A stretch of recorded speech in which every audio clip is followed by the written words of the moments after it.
All right, how are we, guys? Welcome to the Boxing Deep Dive channel. We are live for the JANIBEK, ALIMKHANULY, ANDREI, MIKHAILOVICH, IBF slash WBO World Middleweight Title fight. So welcome to everyone that's tuning in at the moment. What's that there? Who won? That's from Anthony. No one yet. Anthony, we are live, just starting. So I did mention there that the WBO title is actually on the line as well tonight. As far as I know, I've been messaged a lot. I did my video this morning for Walking Boxing, and I didn't mention, or hadn't sort of come out yet, but it looks like the WBO. And now my big question, now first of all, actually, before we get going, apologies, I've committed the absolute cardinal sin for being on camera. I've got a white T-shirt on, by the way, so I'm going to be a bit of a shadow all night, but hope you can forgive me for that. But so the way, so it's the IBF slash WBO middleweight title. Now, it's just odd that overnight the WBO have got involved and decided that they want their belt on the line. And here we are 12 hours later, and it looks like both belts are on the line. Now, there was talk about with the sanctioning fees and that sort of stuff. My question is that how the hell do you have a world title fight featuring your champion, JANIBEK ALIMKHANULY? I'm glad I've actually got that on the poster there, by the way, because now I can remember. I'm always calling him Kanalulu something, but your champion has signed on for a fight in Australia. Now, even though it's only been 4 weeks, I understand that. You wait until the day of the fight to say that, no, you've got to have our belt on the line. Now, this was a question in the lead up to the fight, by the way. There's a lot of people asking, why is it only the IBF belt on the line? I myself thought it could have been a decision by No Limit to say, well, we don't want to fight for the WBO belt because we want to fight for the IBF belt because it makes or puts the fight a little bit more in favour of Andrei Mikhailovich because of the 10-pound rehydration clause. The catch with this one is both belts are on the line, but the rehydration clause is still in effect. So I've said before, if Andrei Mikhailovich can't beat JANIBEK ALIMKHANULY tonight, he never will. It's as simple as that. Now, I'm just going to move this. Just bear with me there for a sec. I've got my phone there because I'm watching it on my phone. If I put it on my computer, I'm even more behind than what I am going to be during this. So just on that, there probably will be maybe a 15 or 20-second delay. So if there is a decision, don't comment until I know the result. Anyway, who we got in the chat there? We've got Darren Hoy. How are you, Darren? Welcome to the chat or the broadcast. Shannon and Andrei for the double upset here. Well, I'm with you as far as Shannon goes. I think she's capable. It's going to be a really, really tough fight, though. Let's be honest about things. But, mate, if Andrei Mikhailovich can get the win tonight, I think it'll be probably one of the biggest upsets of all time, really. And look, he is an odd person, but he's from this part of the world, so I suppose we hope he wins. I just want a good fight. I don't really care because I'm a fan of JANIBEK. Wasn't a fan of what he did earlier in the year. In regards to this, there he's on screen at the moment, shadow box into the camera. Looking nice and relaxed. And this is the one thing about him. He hasn't been phased at all. Not visibly anyway. He has been cool. He's trash talked. He's a different cat, let's face it. But the whole situation seems to have not got to him at all. So good news for all you fight fans out there watching. I'm glad I can't actually hear it at the moment, or not much of it, because old mate Peter Bedell has got a gig for tonight. And I don't mean to keep bashing Peter Bedell, but the guy shouldn't be doing these telecasts. He's not a boxing person. I'm sure he's good at being a journalist and whatever else he does. Is he NRL or whatever he might report on a few various sports. But he's not a boxing person. Let's get someone on there that actually knows boxing. Where's Barry Michael? Where's Jeff Fennick? Sam Goodman's good to be on there, but he's not an analyst. He's just a guest commentator or guest comments we need an analyst. We've got the host. What's it? What, I can't remember her name there. We need to do better than this main event, or not main event, is it? It's Channel 503. So we need to do better, guys. I'm putting it out there. I don't want to keep slamming him, but as long as they keep putting him up and he does no research whatsoever into these events, he just parrots what he sees and reads on social media and everything else, and just skims the surface of what we all want to know. So Fox Sports, let's get someone on there. Well, I'm sure Barry Michael would have been free tonight, surely. Anyway. All right. Damien, how are you there, mate? Got you going in the background while at work. Keep up the great work. No worries, mate. Well, that's a shame you're at work on a Friday night, mate. That's not good at all. So just on the telecast tonight, or the watch along, I'll just say, I'm sure I'll have to repeat it during the whole night, because there'll be other people logging on wanting to know why I'll rephrase that. Why I'm not showing the fight. Now, I think if you're semi-intelligent, you'll realise that I can't show the fight. So this is not a live stream. This is you watching me, watching the stream, and just commenting. I'm sure 99% of you have got the fight on, either at home or on your phone or wherever you are. So it's really just, it's what it says there. It's a watch along where we all watch together, we all comment, give our opinions, and whatever it might be. And I just liken it to sitting around watching the fights with your mates, and everyone has their opinion and everything else. So that's what it is. Repeat, it is not a live stream, so please don't ask me to show the fight. All right. Batman's in the chat. How are you there, mate? I saw you on D-Styles Roundtable this morning. It's always good to have you in the chat there.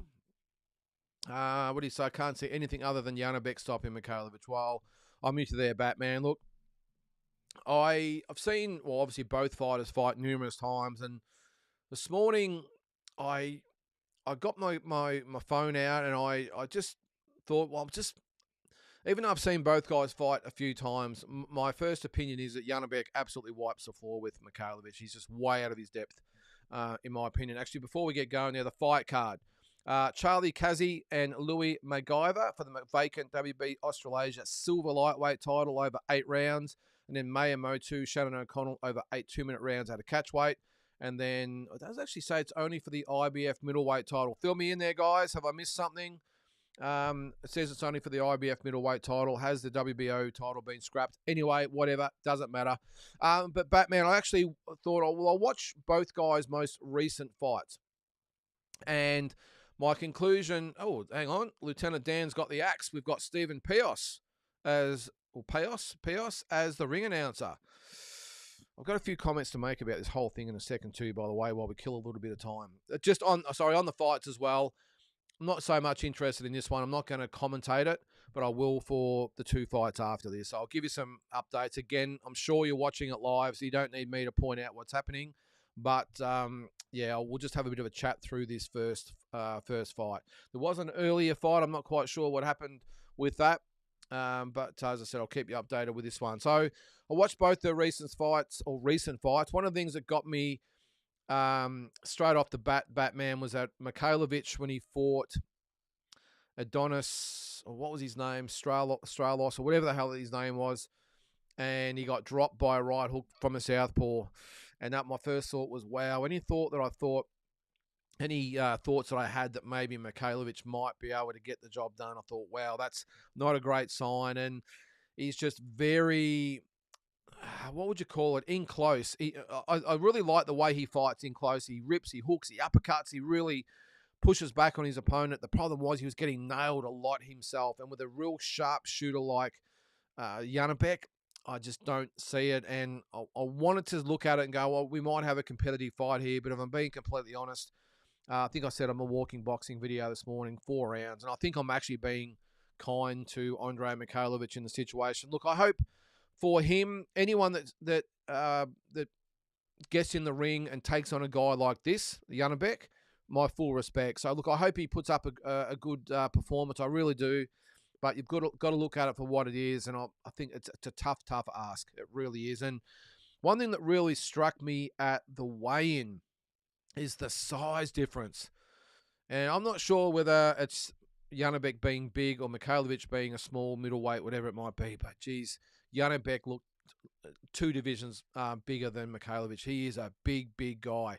And he did look like he actually made the weight okay, which was surprising to a lot of people, me included. So, yeah, it's a tough ask. But stranger things have happened. We will see.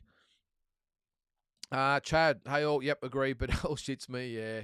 Poor old Peter Bedell. What's that? Better Beav and Bivol, $30 on the zone.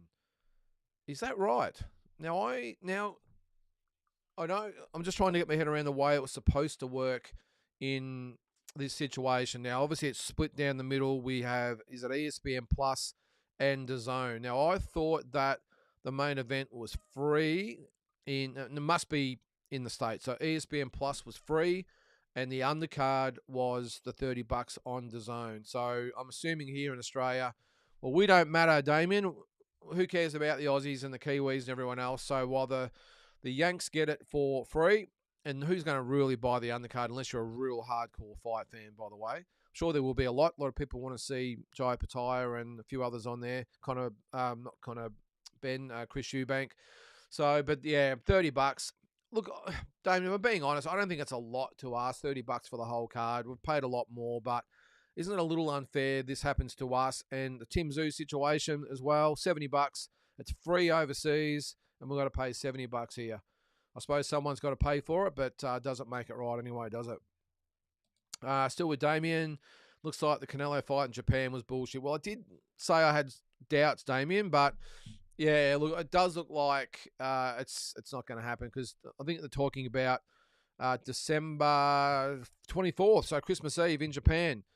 Where to watch live? Have no idea, mate. You're obviously from over that part of the world. I'd be looking for some not so legal streams, but I'm not going to tell you where because I don't know. So we'll keep that one out of that. Yeah, so Damien, yeah, it does look like, as I introduced Charlie Kazzy, by the way, 6-0 with 2 knockouts. I think his opponent's 4-6. I think we know which way this fight's going to go anyway. So, but yeah, no, it does, mate. And yeah, Christmas Eve in Japan. What a night of boxing that'd been. I think I said on Talking Boxing the other night how awesome it would be to get over to Japan, but also the fact that we're getting fights like other sports do. We're getting fights on holidays or at the holidays. So I think it's fantastic. And the great thing is, if it's in Japan, we get it Christmas Eve as well. We're not getting up at 5 or 6 o'clock Christmas morning to watch it. So it's actually really good. So we're about to get into round 1 here, guys. Charlie Kazzy and Louis MacGyver. We'll have a quick look and just see the way we think this fight is going to go. Kazzy actually looks quite sharp, but MacGyver, let's just say, looks like an opponent. Anyway, we'll keep an eye on that. Now, I've had a few comments about this fight. Now, one comment that came through, I don't know, it was today or this morning, whatever it was, but it really it hadn't even dawned on me. We haven't seen any of the Rose brothers in any of the build-up whatsoever. And I actually commented back, I just hope they're actually at the fights tonight. Now, I don't understand it. Surely at the press conference, being in Sydney, the Rose brothers are from Sydney, unless they're over in America with Tim or something, I don't know. But surely one of them would have represented the fight. It's a no-limit fight card. And I think it just poses the question why they've taken this fight. Now, I understand if this was a Tim Tszyu or Sam Goodman or Liam Wilson or a Nikita Tszyu or whoever it might be, get the fight in Australia. All the advantages are here in Australia. We'll blow a little bit of money on it to make sure that we have it here and back our guy. I've just got a feeling though Mikhailovich is, let's just say, the whole Peach boxing team aren't necessarily part of the gang. They're almost like stocking fillers. They're stable fillers. So they've been brought on to add some substance to the shows and maybe set up future fights and all that sort of stuff. But as far as investing in the fighter, they've obviously bid the minimum amount to get the fight here, but there's been no build-up to the fight, barely any effort whatsoever put into the undercard, no real promotion of it at all. They don't turn up to the press conference, didn't turn up to the weigh-in. I just don't know why they bothered. Surely they would have just said, well, Top Rank, you have it. I understand again if it's one of their main marquee fighters, we'll call them. In this instance here, I just don't know why they even bothered to get the fight here. So anyway, I'm sure there's reasons behind it, but I can't see how they make a profit out of the fight. And I get that if they're investing in some of their, their A-graders, I suppose, their A-list fighters. But when it's someone like ANDREI MIKHAILOVICH, who just seems to have joined the stable, as I said, as a stable filler, it doesn't make a lot of sense to me, mate. But anyway. All right, in a way, Christmas Eve sounds great. It certainly does. So how does that work for you, Batman, I think you're in Britain, aren't you? Or England. How does that work for you time-wise? If it's on at, say, I don't know, 9 o'clock on Christmas Eve in Japan, how does that affect you over there? I think we might be within an hour or so of Japan, so that is perfect. So after I watch Christmas Vacation, I'll be switching over to the fight, or vice versa, whatever it might be. So, all right, so what sort of predictions have we got tonight, guys? Does anyone give ANDREI MIKHAILOVICH a chance? That is the burning question. Surely, look, one thing about him is he's a very unpredictable guy. And I think, again, I said this in the Walking Boxing this morning. Even his style, what do you got there, Batman? 1 p.m. on Christmas Eve, even better. Now, what day is Christmas Eve this year, by the way? I haven't even looked. I should know because it's our busiest time in our business as well. But yeah, look, he's a little bit unorthodox. Again, watching him in his last fight, he tends to do a little bit of the it's not the peekaboo, the Mayweather, the shoulder roll type of thing.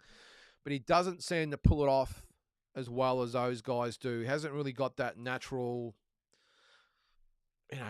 ability, I suppose, to do it. So it looks a little bit awkward. He does just slightly pop his chin up in the air and does tend to pull out of the contest a little bit with his chin up sometimes. I know I don't want to keep sort of poking holes in Mikhailovich. I'm just calling it the way it is. And again, full respect to him. The only thing, again, I can think of why maybe No Limit have really invested so heavily in Mikhailovich, maybe what they're looking to do, now maybe they've got a lot of faith in ANDREI, and let's hope they do. They wouldn't have taken him on otherwise, you would think. But I'm just thinking they're trying to give him as much advantage as they possibly can, because they've got a couple of options. They've got Michael Zarafa if the Nikita Tszyu thing doesn't work out, which it looks like it's going to happen, but it could be Michael Zarafa and ANDREI MIKHAILOVICH. It could be Tim Tszyu, who says, well, if he beats Murtazaliev in a couple of weeks' time, and he says, all right, I'm going to give up these belts. I'm going to try and unify a couple of these belts. If I can't get the Crawford fight or the Fundora fight, I might just move up and fight Mikhailovich, and then little brother Nikita can maybe fight for one of those belts. So lots of different things. Now, I'm just wondering if there's a line of betting that Michael Zarafa is either in the building or online or whatever, and injects himself into this fight to put him in line for maybe something down the track with these guys. It's got him written all over it, hasn't it? So we'll see. All right. Batman says JANIBEK stops him in 6. Okay. Damien says, after watching Daddy's Home 2 and eating brisket, watching Inoue knocking Goodman out cold in the second round. Not much faith in the Aussie boy there, Damien. Yeah, look, again, we want to back our guys, but you've got to be realistic, and I would think that the Inoue and Goodman fight might even be a little bit more one-sided than this. Actually, maybe not. I mean, I give Sam a little bit of hope that he might maybe be very cautious for 2, 3, 4 rounds, whatever it might be. Excuse me. My fear with that situation is, though, that Sam is not a big puncher. Inoue won't respect him one bit. How is he going to keep Inoue off him for 6 rounds, whatever it might be, let alone 12? It's a tough ask. So let me ask you guys out there, what is the bigger mountain to climb? Is it Mikhailovich over JANIBEK, or is it Goodman over Inoue? I'm still thinking it's Goodman over Inoue is maybe a lot bigger challenge than this one, but still, this tonight, make no mistake, is a tough task for ANDREI MIKHAILOVICH. All right. Kel Jane Hartman, how are you? Thank you for this. Love your work. Open your big mouth. I thought you were going to say my big mouth there, Kel. Hoping big mouth ANDREI gets shut up. Yeah, there's been a few like that, Kel. Yeah, he has rubbed a few people up the wrong way. Look, I know I'm probably getting a little bit old and I'm probably being a bit pedantic, but I did say the other day, I just don't like the whole, the swearing just for the sake of swearing. I understand that, it's emotional and it's a whole different ball game these days and all the rest. I understand it, but the other night at the press conference, just straight into it, F, and it's good that his trainer gave him a bit of a tap in today. It just doesn't sound good anyway. But all that aside, when he said that he was going to kill JANIBEK, oh geez, yeah. I'm a big believer, Cal, that if you talk it up, you got to back it up. He's done a bit of talking. Let's see if he can. Look, I'll be staggered if he actually earns JANIBEK's respect at all. I think JANIBEK will go out there in absolute kill mode. He'll want to get this over as quick as he can, to jump on a plane and get the hell out of here. Because it's not like the red carpet's been rolled out for him, has it? He's got off the plane. He's probably cranky. He's tired. He's hungry. And he gets to the press conference. He probably hasn't had any time to really sleep or rest or whatever. And gets to the press conference, and he's got Mikhailovich and his trainer, Isaac Peach, abusing him and his brother and insulting them. And I know he couldn't understand what was being said at the time, but I've got a feeling his brother would have filled him in afterwards. And his look at the weigh-in was looking right through Mikhailovich. And he had that look in his eyes of, I'm going to make an example out of you, buddy. So we'll see. All right, Damien. Have you seen those two awesome events in Japan next weekend? I did, Damien. I meant to actually mention that in one of the morning videos I did this week. Yeah, I did. And who was it? Nakatani's one of them.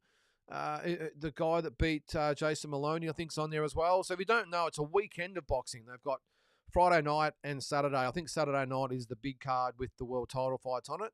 But some great fights on there. And I love it, Damien. I love the fact that, and not just in Japan, but all over the place now, promoters are starting to get a little bit more adventurous, a little bit more inventive, and we're starting to see things like the whole weekend of boxing, a boxing fest almost. Then we've got the Riyadh cards that pretty much go for about 12 hours. That's a little bit extreme for me, if I'm being honest, especially when they start at 2 o'clock in the morning, whatever it might be. But yeah, I don't mind it. So if you haven't seen it, I'm assuming it's going to be on ESPN, Damien. Probably at least one of them will be anyway, but I like it. All right, Batman.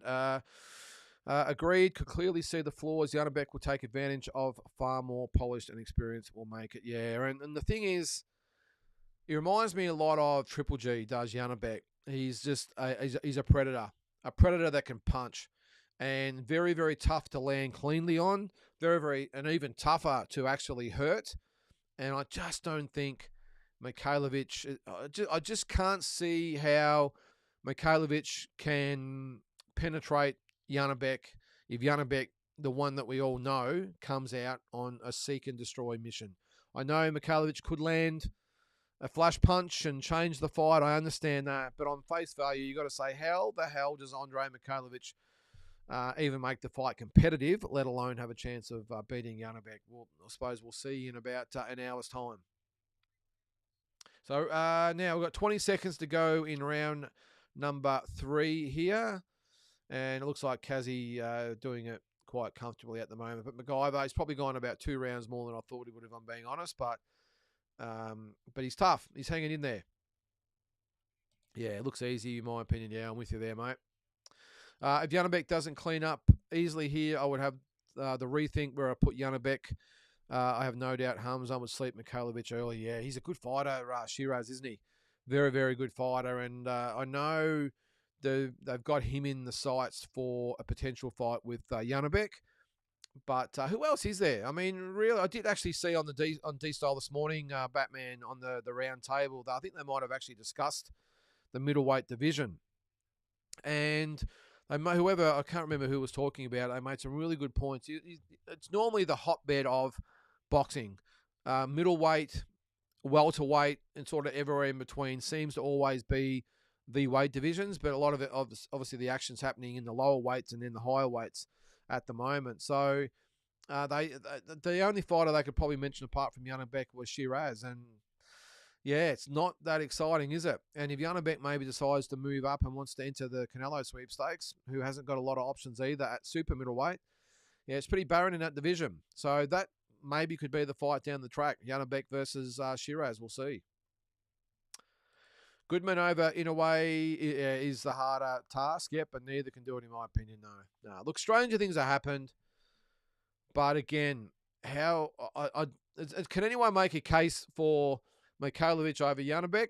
I doubt.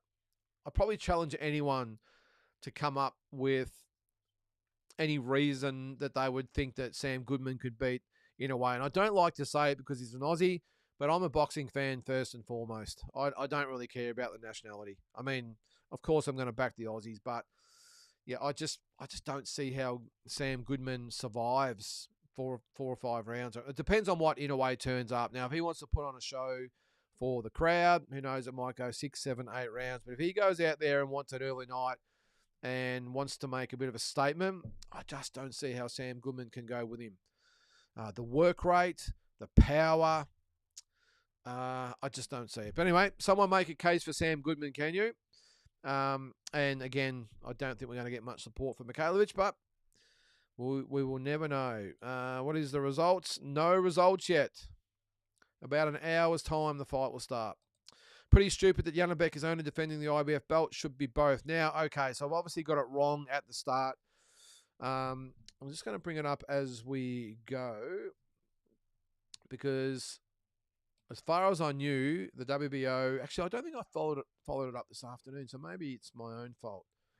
I'll just type in no limit. I'll just see what's the best way. Probably the Facebook page, I would think. I probably should have a bit of an update of what's happening. They've got the boys and girls getting strapped. Doesn't say anything about the WBO belt. So maybe because of the short notice, maybe they forgot about it and not let it go. But does the WBO now say, well, we're going to strip JANIBEK? I still can't get over that the sanctioning body that the champion is fighting and they wait until the morning of the fight to say, well, hang on, no. We want our belt involved in this. It is crazy. Absolutely crazy. And as I say that, my stream freezes. Don't you love that? All right, let me... No. Okay. Come on, guys. Don't do this to me. I'll just reboot it. There we go. We're back. It is a bit cloudy here too. It's been raining and everything else. So, but I'm with you there, Chad. I agree. All right, next week is lit. Beterbiev and Bivol, and then 2 back-to-back Japan cards, including Nakatani and Takuma Inoue. Okay, and am I wrong there, Batman? Is it Takuma? Who was the one that beat Take? Was it the one that beat Jason? I think he might have been on as well. Was he? Maybe I've got that wrong. But either way, we're about to go into a great period of boxing. We've got Beterbiev and Bivol. Then we've got the Japanese cards. The week after that is Tim Tszyu. Of course, we've got tonight's card. We're going to go into Christmas with Fury and Usyk 2, hopefully. See, Tank Davis has got a fight planned with Lamont Roach, who I think I don't like that fight. I don't know why Gervonta Davis is not chasing one of those big lightweight fights instead of having the other guys come up. So, we've got some great weekends coming up. What round is it? It is the end of the 4th round, and it is all one-way traffic at the moment. Top notcher. All right, K-Mac, good luck to the Kiwi, but I think he's bitten off more than he can chew. JANIBEK by KO in 5, yeah. Tend to agree there, Kane. Look, again, it depends on whether JANIBEK has come for the holiday, which I doubt he would, because there's no way if he came for a holiday he's making weight, because he did it so hard last time and, of course, passed out. But this time, yeah, depends on what mood he's in is the way I think it'll go. I've just got a feeling that he's going to want to get Mikhailovic out of there as quick as possible. And I think he's going to go for it early. And Mikhailovic can get caught early. We've seen that. But you would think that JANIBEK being such a great finisher, if he does hurt Andrei, whether it's going to be curtains very, very quickly. 4th round, top notcher. Yes, we'll say it again. Who is this girl named Andrei? Okay. Shiraz JANIBEK is fireworks, the best fight at 160. Yeah, it is. He looked pretty good the other week, Shiraz. I like him. All right, so as we're talking, it is the 5th round, and Kazi is really starting to up the pressure on a very, very tough MacGyver. I think that's how you pronounce it. I can't hear the commentators there. Who is commentating, by the way? I'll turn up for a sec. Oh, okay, well, Ben Damon. At least we've got someone there that knows boxing. I'm surprised he's not the host. Really? Do you think? Ben Damon? So, Batman, actually, by the way, are you actually getting this fight where you are? Is there any way of streaming this fight? Is it on ESPN or something over there? What is it there? So, Top Rank are on the poster there. So, yeah, let us know. Are you actually watching this fight or relying on me? I hope you're not, because I'm not a commentator, but we'll see how we go. Adames and Lara both lose to either JANIBEK or Hamza. I agree. I think actually I forgot about Erislandy Lara. Yeah, Batman. He's another one you got to throw him in the mix. I know he's had a couple of easier fights lately, but yeah, I forgot about Lara. So he's got the WBA, JANIBEK's WBO and IBF at least at this stage, and Adames is a WBC. So yeah, okay, there could be a few good fights in there. I don't think. Yeah, what was it? So I'll probably change it just for the time being, Batman. I'm going to say JANIBEK and Lara at this stage. Shiraz maybe in 6 to 12 months' time. We'll say 12 months. But I think at the moment, if I had to pair up anyone for the biggest fight at middleweight, I think I would change my mind and have JANIBEK and Lara as the biggest fight. David, couldn't agree more on the swearing. So stoked when Liam Paro won his title and couldn't wait to hear his interviews. He went out of his way to throw in the F-bombs in the conversation. He lost me. Yeah, I understand it's the way of the world at the moment. The F-bombs and C-bombs. I still can't stomach the C-bombs no matter what context it's taken in, David. I don't care. I can't stomach it. And I'm one of the best swearers going out there, but I think there's a time and a place, okay? That's what I'm just going to say. I'm not going to say, how I'm so offended that these people are swearing. It's got nothing to do with that because off the microphone, I'm as good as the rest of them. But I just think there's a time and a place. And if I had a fighter in one of these fights, that's the end of the 5th round too here, guys, I will be telling them, hey, you're representing me, you're representing yourself, you're representing your family, the team, the gym, the promoter, the broadcasters, Australian boxing in general. I would say, let's just be respectful. I understand there might be a bit of push and shove and all. I understand that some of them might slip in a word every now. I'm just saying that Mikhailovich just wasn't even conscious of the fact, and it sounds like Liam Paro was, I wasn't even conscious of the fact that they just look silly, in my opinion. I don't remember the Liam Paro interview, David, if I'm being honest. I can't really remember that interview, but as soon as Andrei started talking the other day, I was like, oh, jeez, here we go. Here we go. And then when he said he wanted to kill JANIBEK, I thought, oh, jeez. That is C with a cringe with a capital C, if you ask me. But anyway. What do you think of Liam Paro and Richardson Hitchens, David? I keep calling him Richard Hitchison, but it's Richardson Hitchens. Good fight for him, I think. I'm just still confused about why it's in Puerto Rico. I don't understand it. But anyway, I'm sure it'll come out at some stage.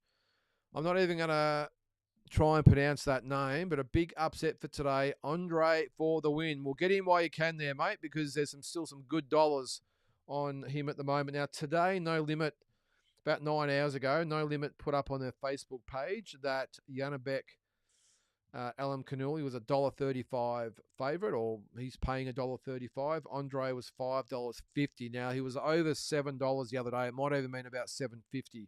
Now, I'm not a bettor. I don't understand how all this works, but I'm just thinking the odds are very, very long for Andrei Mikhailovich. I'm not quite sure about the girl. Shannon was a $4.50, or she's paying $4.50. I'm not quite sure what Miyamoto is. But, yeah, if you want to get a bet, get on now. All right, JYD. Andrei can win this fight. Beautiful. This is what I want to hear. Some support for Andrei. 100% he's a nightmare to fight. Looking forward to it. Look, mate, one thing I will say, even though I don't give Andrei much of a chance, this fight is going to be 100% entertaining. You can be guaranteed that Andrei Mikhailovich, whether he lasts 1 round or 10 rounds, he's going to come and give it everything.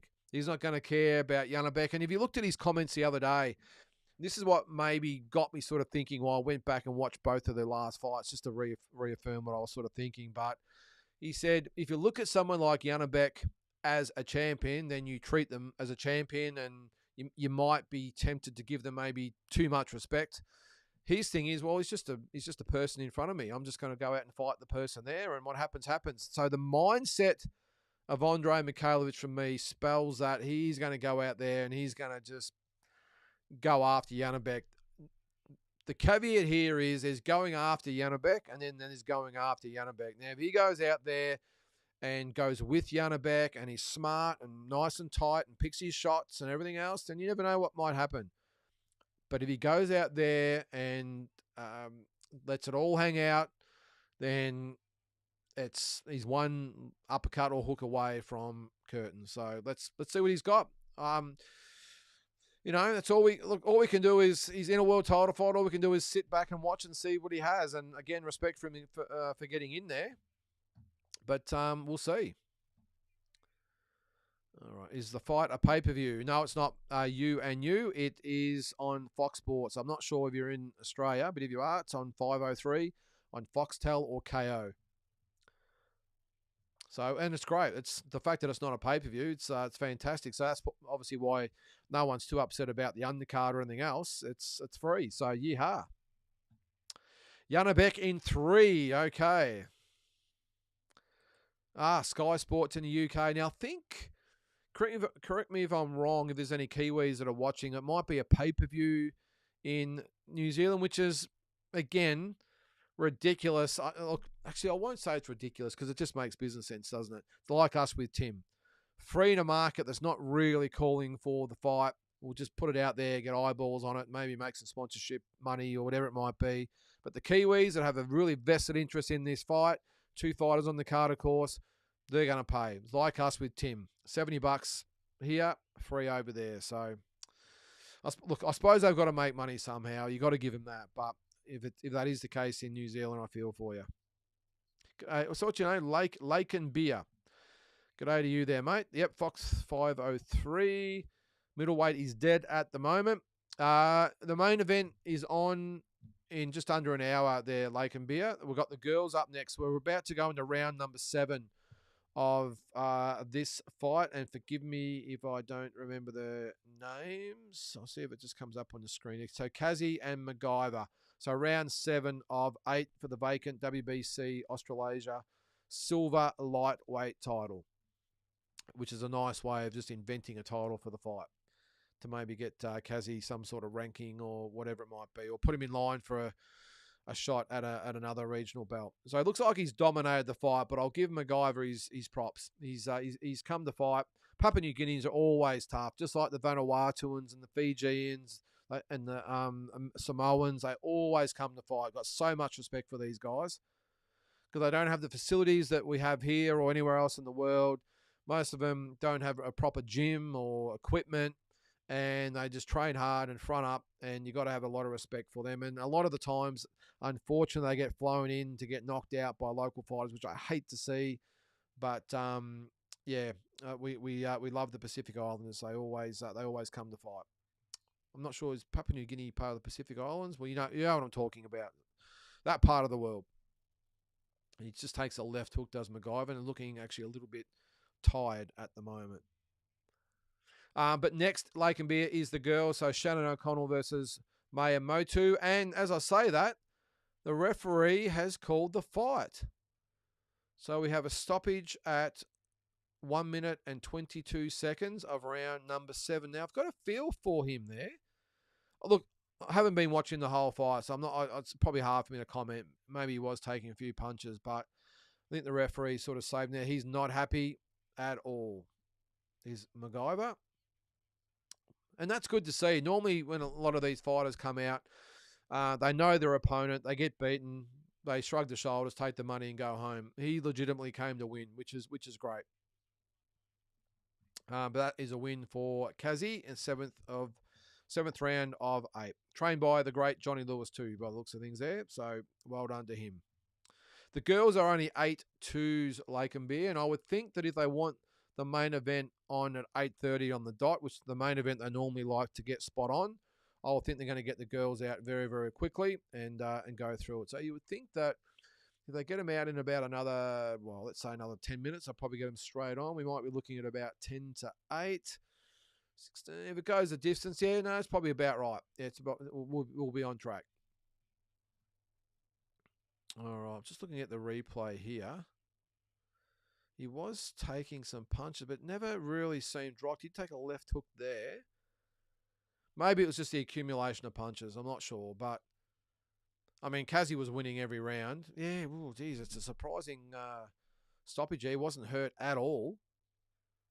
So, yeah, interesting. All right, David, not sure if it matters where Paro fights. He's proved his resolve, and I think he will win the next one. Yeah, I'm just curious, though, David, though, there'd been a lot of talk that his next defence was going to be in Australia. I think ANDREI DiCarlo and Eddie Hearn had both said he's earned a shot in Australia. And I'm just looking at that. MacGyver's taken a knee in protest. He's not happy at all. But yeah, I think talking to both of those, well, I didn't talk to Eddie, but I did talk to Anzo, and I've seen interviews with Eddie Hearn that he said that Liam Paro had earned that Australian homecoming. Obviously, there's more money over there. I'm not sure, but to see an Aussie up against an American in Puerto Rico, I'm just maybe thinking that they want the winner to 100% fight Subriel Mateus. So he's on the undercard. So maybe what they've thought is we're going to get a big crowd in Puerto Rico. Mateus on the undercard. A lot of interest in the fight. A lot of eyeballs. It can generate a lot more money. And then, we can have Mateus fight the winner.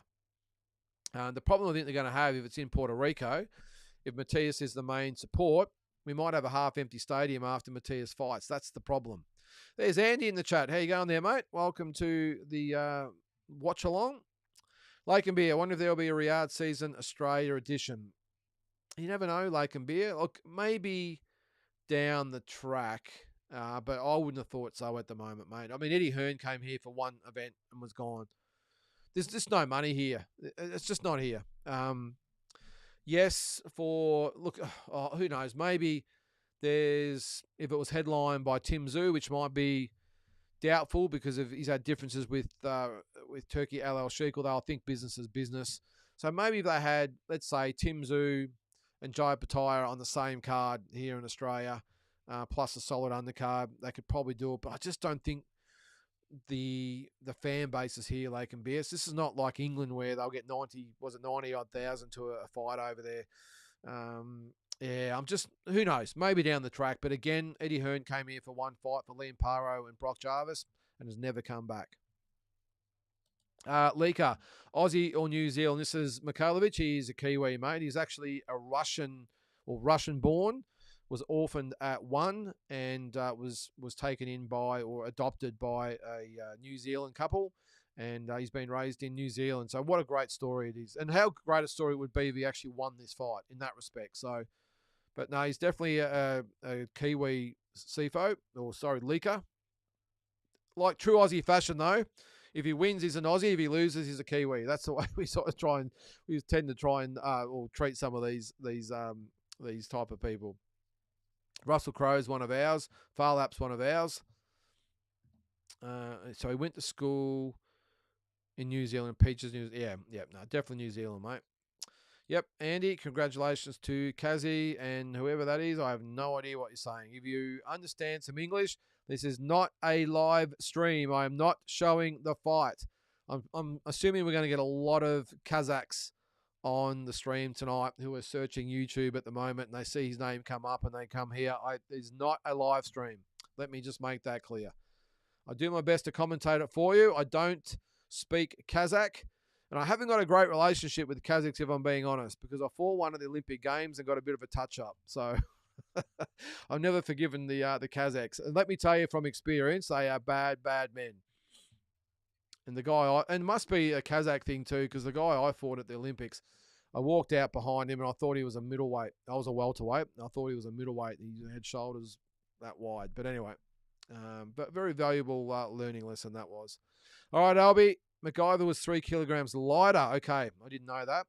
Seriously, the promoters are desperate they have to have such a huge weight advantage. Yeah, I'm not sure whether, well, you know what I reckon's happened, Albie? I think this has been in such, like, the back of their minds for this whole event, the Rose brothers. It's like, let's just get it organised. They were lucky the O'Connell and Motu fight fell in their lap because both had other fights planned that fell over. And, of course, they were able to match them up together 10 days out from the show. So, literally, when you think about it, they had no undercard 10 days out from the event, which is just mind-boggling to me. But it looks like, to me, they've probably rung around to some of the promoters they're in with and said, look, if you've got anyone we could sort of get on the card that we, a 4 or 6 rounder, or in this case was an 8 rounder, it's not going to cost a lot of money. And I reckon they've picked up the contact overseas and said, what do you got for us? And the contact in Papua New Guinea said, well, we got 2. They're ready to go. They'll come. They'll fight. There are a couple of divisions below your guys, but we'll send them out anyway. And I reckon that's what's happened, Albie. So, look, my only thing with it, I'm a little bit in two minds about this, Albie. On one hand, with the no limit situation here, it is along the lines of, good on you. You know you're not going to make any money. You know it's a short turnaround, but you've looked out for your fighter and you've got the fight here. You're going to lose money, but you've got the fight here, and good on you. You're looking after your guy. Looking after Aussie fans. We've got a free fight card on. They haven't tried to make a pay-per-view or anything like that.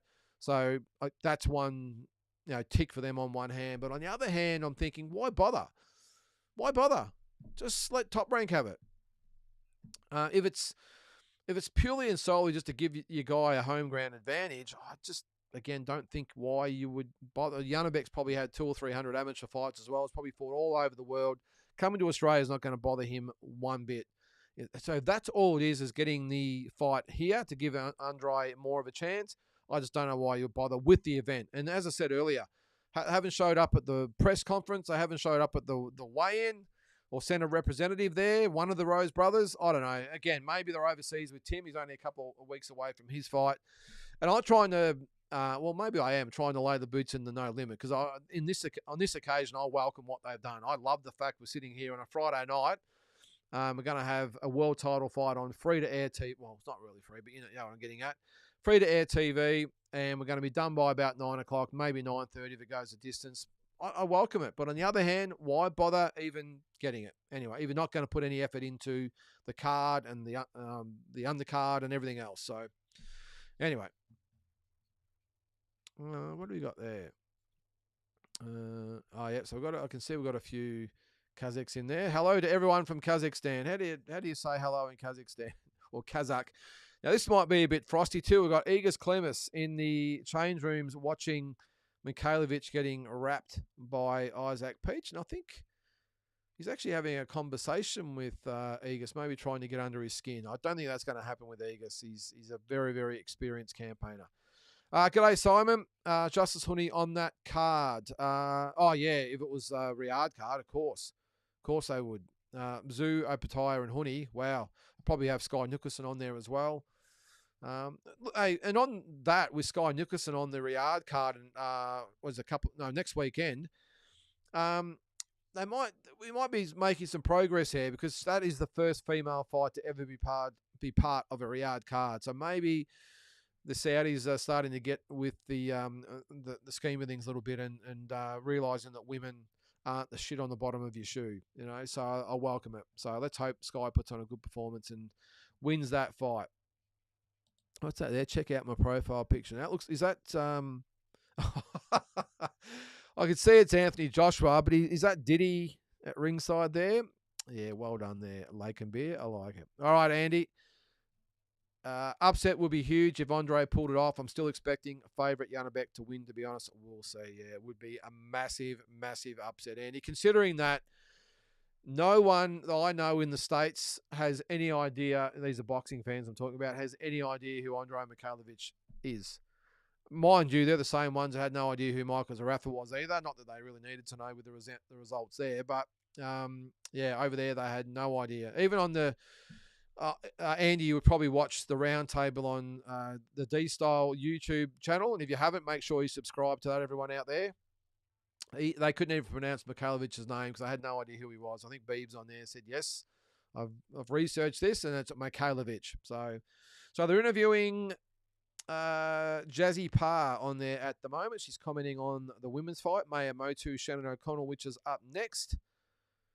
I actually spoke to Shannon the other day, and she's very, very confident she'll get the job done tonight. She realised that it is a very, very tough fight. Maya Motu, 19-0, 7 KOs. So she has no illusions of how tough it's going to be. But this is what I've always liked about Shannon. She'll just fight anyone, anywhere, anytime, as long as it's an opportunity for her. She says, "Bring it on." So you got to respect that. And Maya Motu, who had a fight planned with Ali Scottney, it was scrapped. She probably thought, well, that's it. I'm not sure where my next fight's coming from. And literally a week or two later, she's got a fight on a world title card. So I think it's fantastic. We need to treat Pacific boxers who come here better. Saw a lot of mismatches with Fijians, etc. Yeah, I'm with you there, Albie. And look, it's not as bad as the Thais. There's some really shady agents in Thailand who just literally pick these people off the street or out of gyms or wherever it might be, and they bring them over, and it's just a disgrace. I did 21 shows. I only had maybe 2 or 3 Thais, but they're all last minute. I never really wanted them. I always like to have Aussie versus Aussie for starters, and look, if a fight falls over or there's injuries or there's a late addition to the card, then you might have to get one in. But some of the boxers they would bring over, Albie, not good. And the thing with the Fijians and the Vanuatuans and the Indonesians, they're all great people. They're all tough. Some really good fighters have come from those countries. But I just get a feeling sometimes that the agents, it's all about them making their money. They obviously get the commission. Sometimes they get paid more than the fighters do. It is just a really shit part of the industry, Albie. It really is. As Shannon O'Connell makes her way to the ring, and the crowd doesn't look too bad. Geez, I'll tell you what, though, it's a little bit fraught with danger. The fighters actually have to come down quite a set of stairs to make it to the ring. And the only time I've probably ever seen that was George Kambosos against Teofimo Lopez in that stadium. Although I'm sure, was it Josh Taylor fought Lopez there as well, I think. So, but that's pretty risky. If you're not concentrating, you might do the old forward roll down the stairs. But she looks ready to go in the custom white and pink.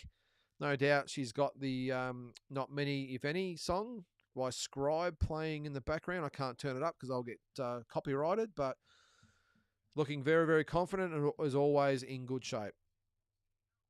Thanks, Lake and Beer. I appreciate that, mate. Maya Motu about to make her way to the ring. Albie says, I love Andrei and be a great fight with Matteo Tapia. Well, it would be, actually. But I think he's going to learn how good you got to be champ of the world. JANIBEK is awesome.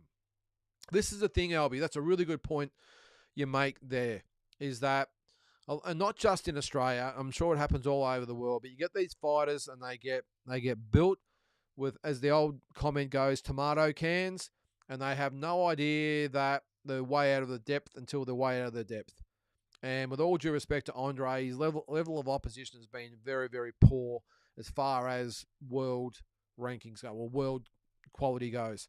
So does he get in the other night and go, wow, I've just worked out why this guy is the champion of the world? And again, by then it's too late. But not so bad in the amateurs. And as I said before, I've learnt that myself, because in the amateurs it's more about scoring. So you might get a bit of a touch up, but you get outscored by a lot. So you might get beaten by 15 or 20 points, whatever.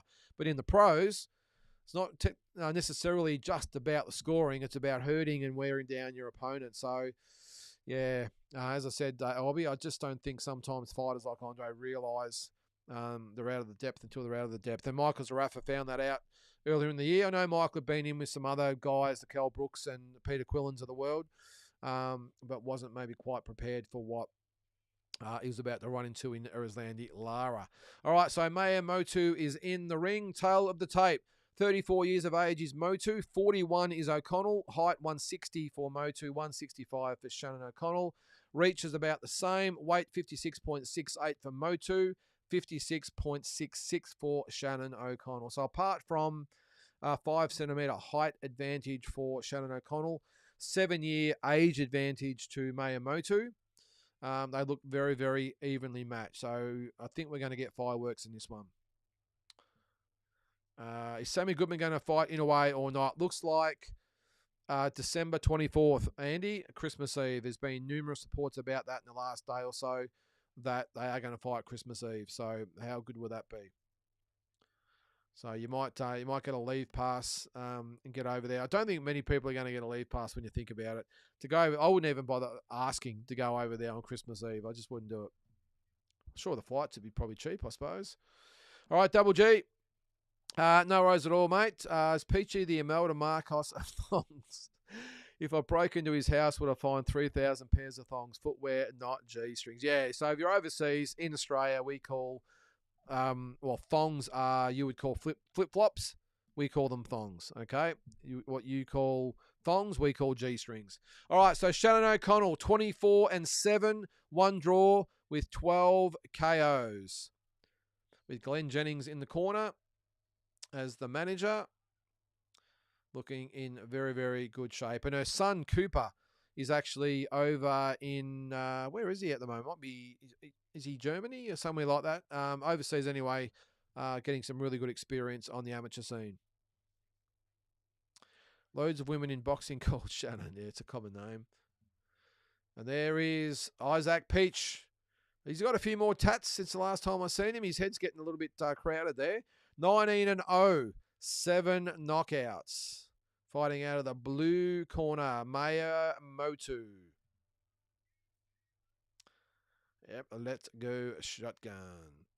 How much are they charging you for this? Nothing tonight, Garden Snake. It is free of charge. Is New Zealand basically Australia? Garden Snake, that's not very nice to our New Zealand cousins. It's a little bit like Canada is to America, Garden Snake. Let me just say that. We love our Kiwi brothers and sisters, but they're like our little brothers, they are, or sisters, yeah, as I said. But they're like Canada is to America, or maybe Ireland and Scotland is to England. I don't know. Maybe I don't want to insult anyone out there, but that's the way it sort of is. Shannon for the win, says Darren. Yeah, walking down the stairs, bloody risky. Looks like we've got a few Kazakhs in the chat. If you can understand me, it's not a stream. All right, wears 3 thongs at all times. All right, let's get into it. We're about to start for round number 1. The bell rings. No touching of the gloves. The girls go straight into it. Maya Motu comes forward. And Shannon on the back foot for starters. And they clinch. So she's coming forward. She's very, very stocky, is Maya Motu. She looks like she does land a left hook against Shannon there, who's content to clinch. Well, okay, Damien. All right. So Shannon looking to jab and move. She throws a 1-2 and a hook there. Maya Motu coming forward. She looks quite quick, Maya Motu. So she's balking the jab. Both just an explosive fight for starters. Clinching at the moment. Got to love that hairdo from Maya Motu too. That is it red or pink with the hair standing straight up in the air. I would think, or would like Shannon to maybe keep that left hand up a little bit. She's jabbing, but leaving herself open to that right hand, I think.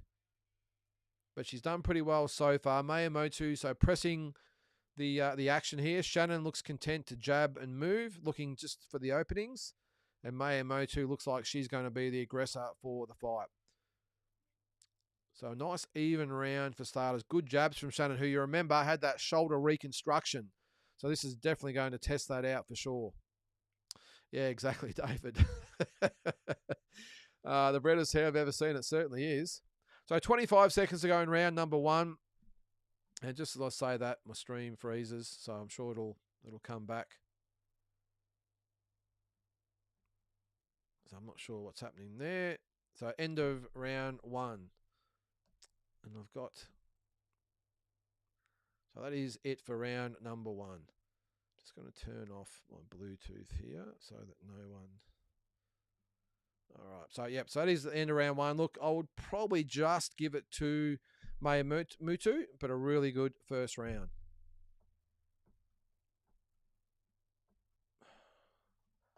Just hang on a sec there, guys. Can we please... All right. Someone's decided to connect. All right.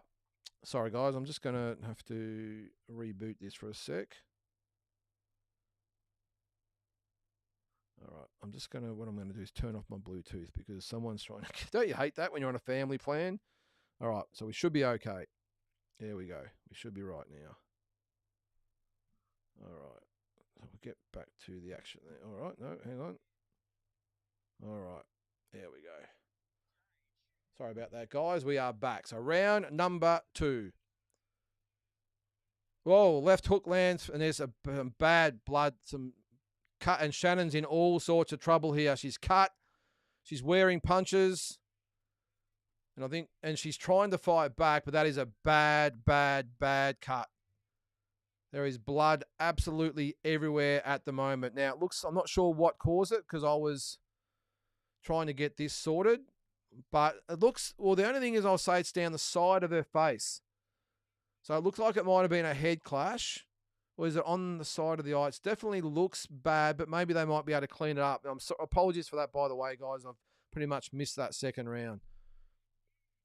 But a big cut there, so I'm not quite sure what caused it, but it's sort of down, if you can see there, it's on the side of her head. So maybe the fact it's not going into her eyes at all, we might be okay. I mean, we had Tim Zhu had a cut here with absolutely no vision whatsoever. I think she'll be okay. I'm just trying to get a look at it now to see the extent of it, but surely that it's, looks like it might have been a left hook. She did wear, was it a, yeah, I think it was a head clash. But I think she's okay.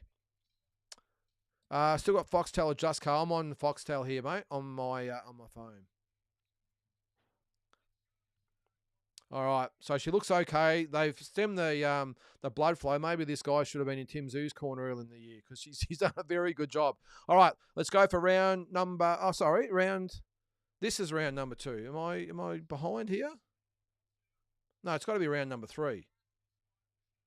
Maybe they've got that wrong on the channel that says 2. It's got to be 3. All right, so Miyamoto coming forward.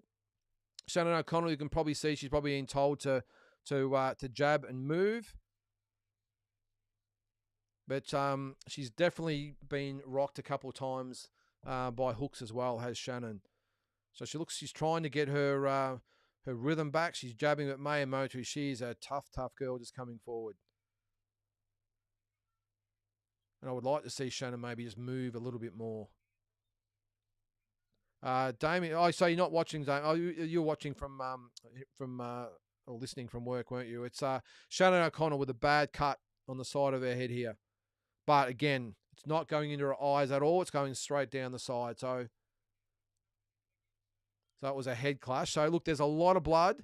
But again, I'm pretty sure they only stop the fight if the vision is impaired. And in this instance, it's not impaired at all.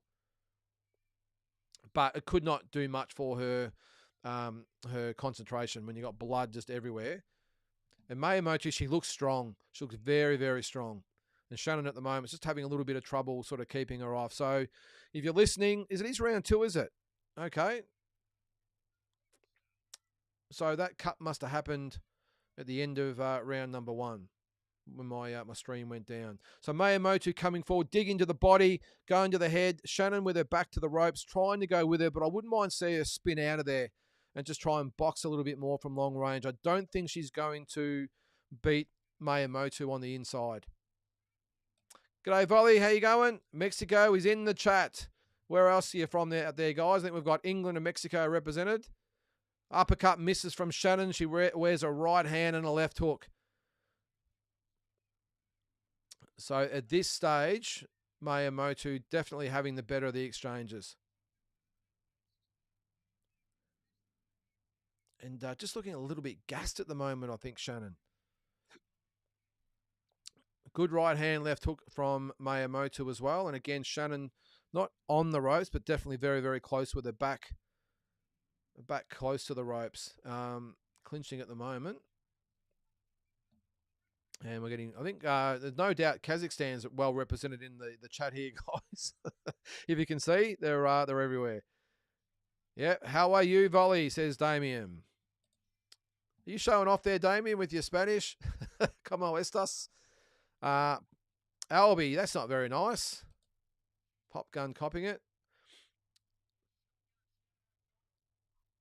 Look, it's not an ideal scenario where you're in a fight and it's an accidental headbutt and you've got blood everywhere. It must be hard to concentrate. But Miyamoto, look, it hasn't been the best fight as far as style and technique goes. It's been a bit scrappy, but as expected, both girls have just gone for it. I just want to see Shannon probably use her feet a little bit more, because she tends to, when she punches sometimes, just has that chin up in the air a little bit. Miyamoto's nice and tight with that chin down. So when they're exchanging, it's Miyamoto who's having more success. Big J, how are you, mate? Shannon is cooked. Bloody hell, how many 40-plus fighters does No Limit have to lead to the slaughter? Hall, Brown, and now Shannon, yeah. Yeah. All right, so we're about to go into round number 3. Very well, thank you, says Volley. It's 5 a.m. here. Just got home from work. Well, 5 a.m. Very keen there, Volley. All right, so just for everyone watching, we're round number 3 of 8. And things have started to heat up here because Miyamoto's come out swinging and Shannon O'Connell's gone right with her. Yeah, it's a little bit that way, Albie. I know that was tough for her to get over. A good little combination there, 1-2 and then a hook to the body. And if anything, she succeeded in messing up that hairdo of Miyamoto. Oh, the girl exchanged big punches there. Randy, not yet, mate. We're about 25 minutes away from that fight. At the moment, Shannon O'Connell up against Miyamoto. Just over a minute to go in round number 3. And not a bad start for Shannon so far. She's thrown some good 1-2s, gone to the body. Miyamoto hasn't really done a lot in this round yet. But she's still walking forward, looking to get Shannon on the ropes or in the corners by the looks of things. And she does go inside. And, yeah, Shannon does look a little gassed. It's been a pretty hectic 2.5 rounds so far. RJ, we have Shannon O'Connell and Miyamoto, round 3 of 8. She wears a big right hand, does Shannon there.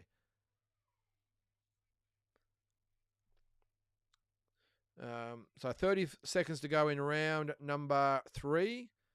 Better round for Shannon. But, yeah, she needs to be a little bit busier and needs to be a bit more mobile, I think. Oh, right hand, a left hook lands from Miyamoto, and that hurt. Shannon trying to go with her, but lands another left hook, and she's really starting to land now is Miyamoto. This fight could be over very soon. 10 seconds to go in round number 3. And she's in a bit of trouble, Shannon.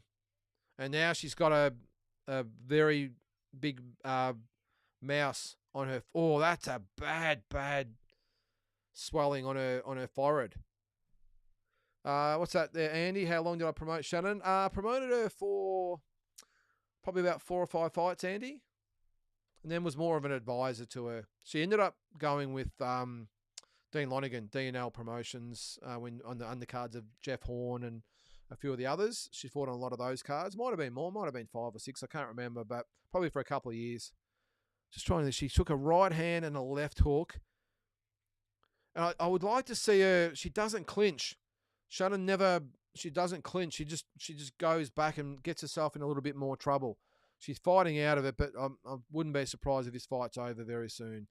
Big J, I'm almost with you there, mate. I would think that's she's got the bad cut, but she's got a really big mouse on the right side of her forehead as well. I wouldn't be surprised if they stop the fight in this round. Yeah, the egg on the forehead. I did call it a mouse, but you'll call it an egg, Mr. T.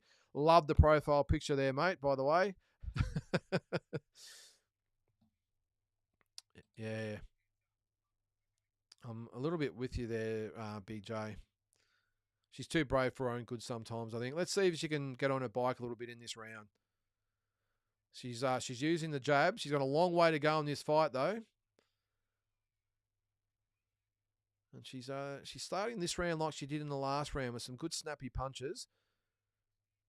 But she probably needs to punch, hold, and move a little bit more. She tends to get caught up in a slugfest, and Miyamoto is such a strong girl. She must have someone in a corner that's fixed up her hair too and done a pretty good job. All right, Albie. It's a great Justin Rousseau once said, when it's gone, it's gone. Yeah, good point, mate. Does land a right hand there, does Shannon. Goes to the body with a 1-2. But as is Shannon's way, she always comes out with those battle scars. I remember her, right hand lands there and actually turns Shannon southpaw to hit her that hard. Yeah, she's in a bit of trouble here. She's on the ropes. She's hanging on. But Miyamoto, and the fight has been called. The towel has come in, and Shannon O'Connell has been saved. Good stoppage. It's a good stoppage. Shannon just taking too much unnecessary punishment. And is this it? Is this it? I'm just not sure how much punishment you can wear at this level. And when I speak to her probably next week, I'll be saying to her, regardless of whether your ranking's been hurt or not, is it really worth this? You know, it's just sad to see. But anyway. All right. What's that, Andy? Tell the chat about the story where you were getting the evil eye by passers-by. Yeah, after the fight. Yeah, well, I went with Shannon to Toronto back in 2015. As Miyamoto congratulates Shannon there, or pats her on the back end. She got a massive cut down the middle of her head, blood everywhere. Her eyes were both swollen shut, and we had to catch a plane the following morning to Las Vegas for Mayweather and Andrei Berto was the fight. And we got to the airport. I was walking along next to her and wondered why I was getting a fair bit of heat from people looking at her. I didn't realise, of course, I'm walking along beside her and her eyes are busted up and she's got cuts and bruises and everything else. So I said, Shannon, hey, look, I don't want to desert you, but you're on your own. Maybe you walk 10 or 15 steps ahead. I had to and to the point where we got on the plane, I actually saw the flight attendant whispering to her, are you okay? Maybe trying to look for a signal of, are we going to arrest this guy behind you? But anyway. All right, we'll get into a few comments there. Yeah, bad luck. Enjoy your kids and leave it to the young brigade. I tend to agree, Albie. Let's not call it pop gun, though. Let's be a little bit respectful. I'm curious who the crowd will support tonight. Let us know. It's a good question, Cal. I think there'll be a lot of people there supporting JANIBEK. I think the majority will be Andrei, but yeah, I would think that there'll be a fair few there for JANIBEK for me. Yeah, sorry, mate. Yeah, Foxtel a minute behind. Yeah, I'm watching it at the same speed you are, but it's the stream of this, unfortunately. So apologies out there if I'm a little bit behind. It's okay if you're listening, but not so good if you're watching along with me. But yeah, it's just because of the streaming. That's all. I got to get a copy of that that profile picture there, Mr. T. My wife will love that. Is that Donald Trump on steroids there? I like it. Looks like he's in the WWE or something. All right. Good should have never went to the fourth round. Time for Shannon to retire. Yeah, I tend to agree, Big J. Tend to agree. No, we won't. Big J, we'll never see Shannon against Susie. That's a shame, isn't it? Laker, the fight will be on in about 20 minutes time, probably a little bit under 20 minutes time. So not long, mate. So just hang in there and I will be commentating that fight as best I can anyway. Oh my God, that would have been crazy. Oh yeah, imagine if she pranked you and told the flight attendant. Yeah, well, I think I would have been in the can that night, Damien. A quick story about it though, as we're going. I know I've told this story before, but when we actually got to Las Vegas, and actually we had another guy with it was my old trainer, Pat Connolly, who was in his probably 70s at the time. He ended up sort of looking after her. So I can think you can forgive me for saying, hey, Shannon, you're on your own. But we got to Las Vegas, went to the Fan Expo where they have all the fighters there, and Roberto Duran was there. We all lined up, Shannon included. Roberto Duran saw Shannon in the line and went, oh, no. And he went and got her out of the line, brought her up to the front of the line, gave her a kiss on the cheek, gave her a hug, gave her photos and everything else, and that just made her day. So Roberto Duran, a legend, not just in the ring, but outside as well. So Miyamoto, the winner, fourth round stoppage. And I'm assuming if you're asking what time the fight is on or who won, we don't know there. It's another Kazakh fighter or fan or Russian or whatever there, but it's on in about 15 minutes if you can understand English. The main event on in 15 minutes, so I will be commentating as best I can anyway. Volley says JANIBEK all day long. Yeah, he's a killer in the volley. I'll pause it until I'm synced with you. Well, that's what I do sometimes, mate. There's a couple of, well, there is a footy channel. I'm not sure whether you're into the AFL or not, but there's a Carlton Man. There's a really good, if you are a Carlton supporter, get on Blue Abroad on the YouTube channel. There's a shout out to the boys at Blue Abroad, and they do a watch along like I'm doing here. And I've got to do the same thing. I've got to pause it for, it's about 15 or 20 seconds, maybe a bit longer, and I sync it up. So, geez, that was a bit scary. She did the haka look. Yeah, very, very impressive. What's that? My comments come from the disrespect she showed Ebony, but take your point. Actually, she's a clever boxer, but got found out with power in the last few fights. I'll be at the top level. Yeah, no, I get that, mate. I'm not having a go at you or anything like that. It's your opinion. You're 100% entitled to it. And yeah, the Ebony and Shannon fight was very spiteful. Very spiteful. Shotgun's best days might be behind her, but she always comes to fight, rain, hail, or shine. Respect, yeah. The issue, look, and I speak like this as her friend and former or advisor, promoter, whatever you might want to call it, but I just don't like to see fighters that maybe don't know when to say goodbye. And Shannon has been on the scrap heap a few times, and she's always fought her way back out. But at what stage is your health a little bit more important? And she's taken a lot of punishment during her career, and I probably just think too much of her to see her continue to get these sort of hidings. And I mean, the Ebony Bridges fight was very one-sided. Shannon was never really in the fight, and Ebony hasn't stopped many girls, if any, I don't think, and managed to really rock and stop Shannon. So yeah, I'll probably give her a call next week and see how she's going, but I'll be strongly advising her to say, look, give it away. Get involved in boxing. I'd love to see her, well, Jassy Parr's on here now being interviewed. I would love to see Shannon get a job, maybe doing some of this sort of stuff. I think she'd be great. I think she'd be great as an ambassador for women's boxing. Maybe get involved in some government-run things for young females coming through, because her story is inspirational. I'm not going to make this the Shotgun Shannon O'Connell show, but her whole life has been pretty rough.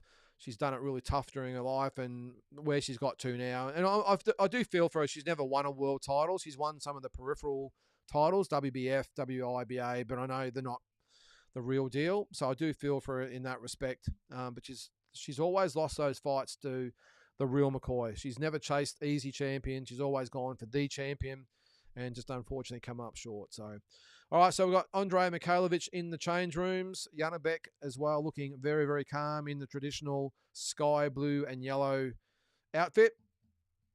And yeah, they're going to a break now, but probably in about another 5 or 6 minutes, both guys will enter the ring, and we are on. What's that, Mr. T? Stole it. Oh, did ya? Stole it from Louder from Crowder. Yep, I love that show too, Mr. T. We don't want to get political, though. We don't want to lose half our viewership by starting to get political about this. Hang on, we've got a comment there from Bill. Bill, why aren't you in the chat here, mate? You've just messaged me on Facebook. Hang on, I'm going to try and see if I can bring it up. Here we are, and we're live, and we're taking messenger messages. What do we got, Bill? Why did Shannon trade with that monster? Shannon looked good on her toes. Hated seeing her lose in a stoppage. Yeah, I'm with you there, mate. I'm not sure whether you wanted me to read that out, by the way. But yeah, I'm with you, mate. I don't like it. I really don't. I don't like what's happened tonight. What's that there? I've got another one there. Sorry, I've missed. I'm just reading my messages as we go there. Who's that? Jack Dilks. Where are you, Jack? Where are you? It looks like you're at the. Oh, is it the RAC Arena in Perth? Jack, if you're watching, sorry I missed your message today. Great to see you back in Perth. And the airport still sucks. It does, 100%. All right, a few more comments. 100%. You would have been getting daggers everywhere. Durant as the man legend, yeah. Yeah, it was great. I've been to that expo a few times, Damien, and I think if any of you guys are ever thinking about coming to or one of the fights overseas, hopefully we do it. In September, they have the Fan Expo. Now, if you're a fight fan, like I'm sure you are, why would you not? Why'd you be watching this, of course? But to go over there and all your favourite fighters of all time, and they all get there, and you got to line up. You got to pay for autographs and that sort of stuff. But the tickets are cheap. But that's the way a lot of these fighters make some coin out of it. And you line up. I remember one of the guys I went with. He got a photo with Eric Morales and Marco Antonio Barrera. Got a photo of them together, but he also got a photo of staring them both down, so in a face-off. And they were both his two favourite fighters of all time, and he got the face-off with them. I remember meeting, I'm just trying to think, Julio Cesar Chavez and, of course, Duran. And Chavez was charging. He had a private. The year I went to see him first, it was free except for, it might have been $30 or something. A couple of years later, he was there. I'm pretty sure it was like $300 for a photo and an autograph from him. So that, and when he went in the place just went nuts. It was awesome. Anyway, we'll move on. Yeah, surprised they sent her out after that. Yeah, I'm with you there, Batman. I agree. I think it just, especially when she came back with the mouse on her, or the egg on her head. Should have said, Shannon, you're not winning this fight. Let's just call it off.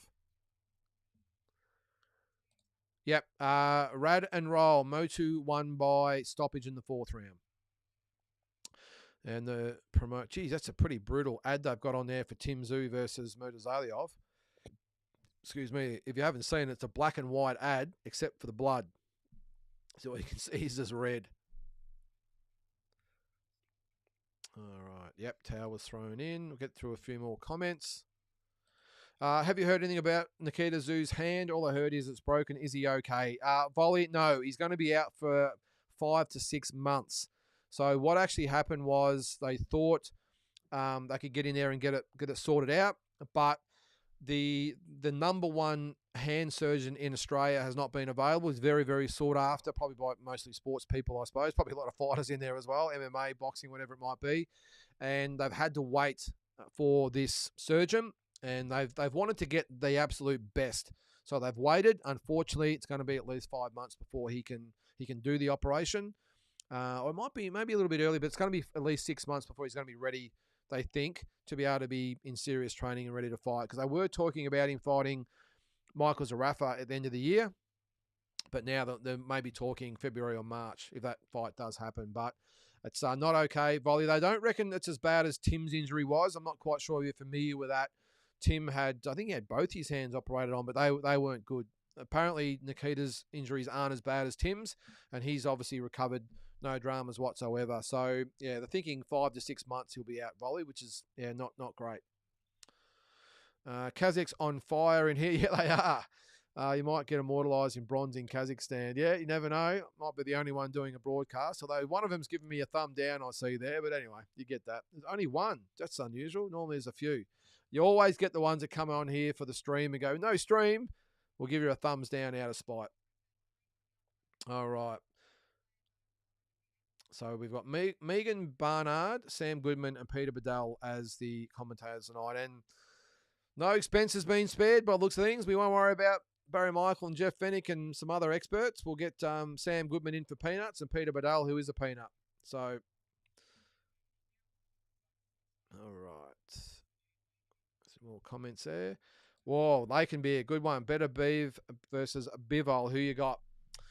I've got Bivol Lakenbeer. I can't, now you've pointed out that profile picture, by the way, I can't not look at it. I'm just going to, all right. So, look, I think, if Better Beav wins, I will not be surprised at all, but I've just got a gut feeling that Bivol's been a little bit more active, a little less injury prone, a little younger.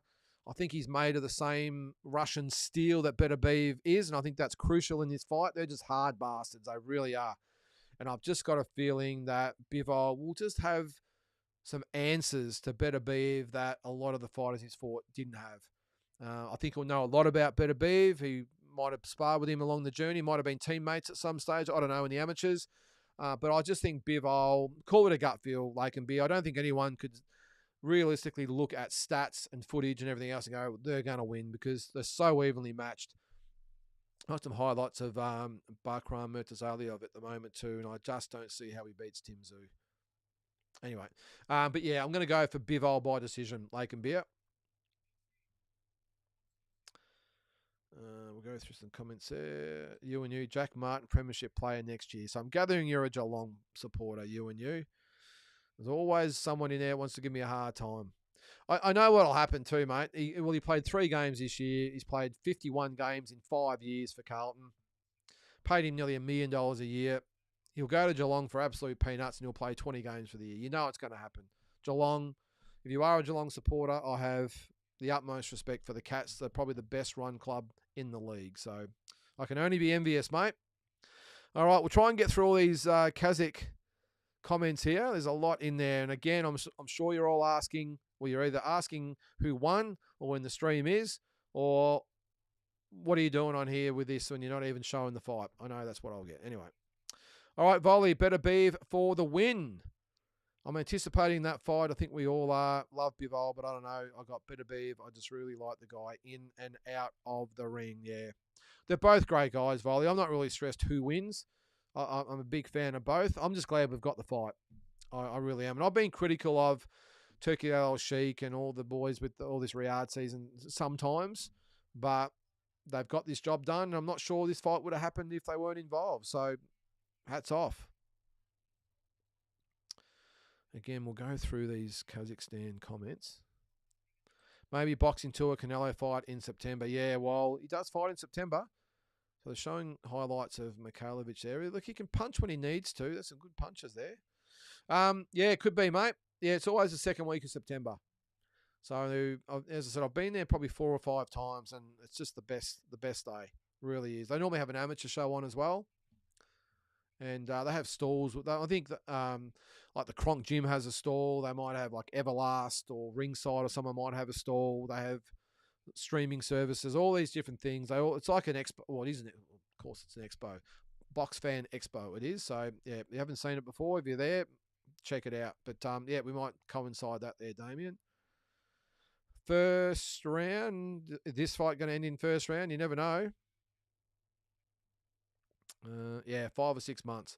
That's wild. I'm guessing no Zarafa fight, at least not anytime soon. Nah, look, Michael Zarafa hasn't been very active at all, Volley.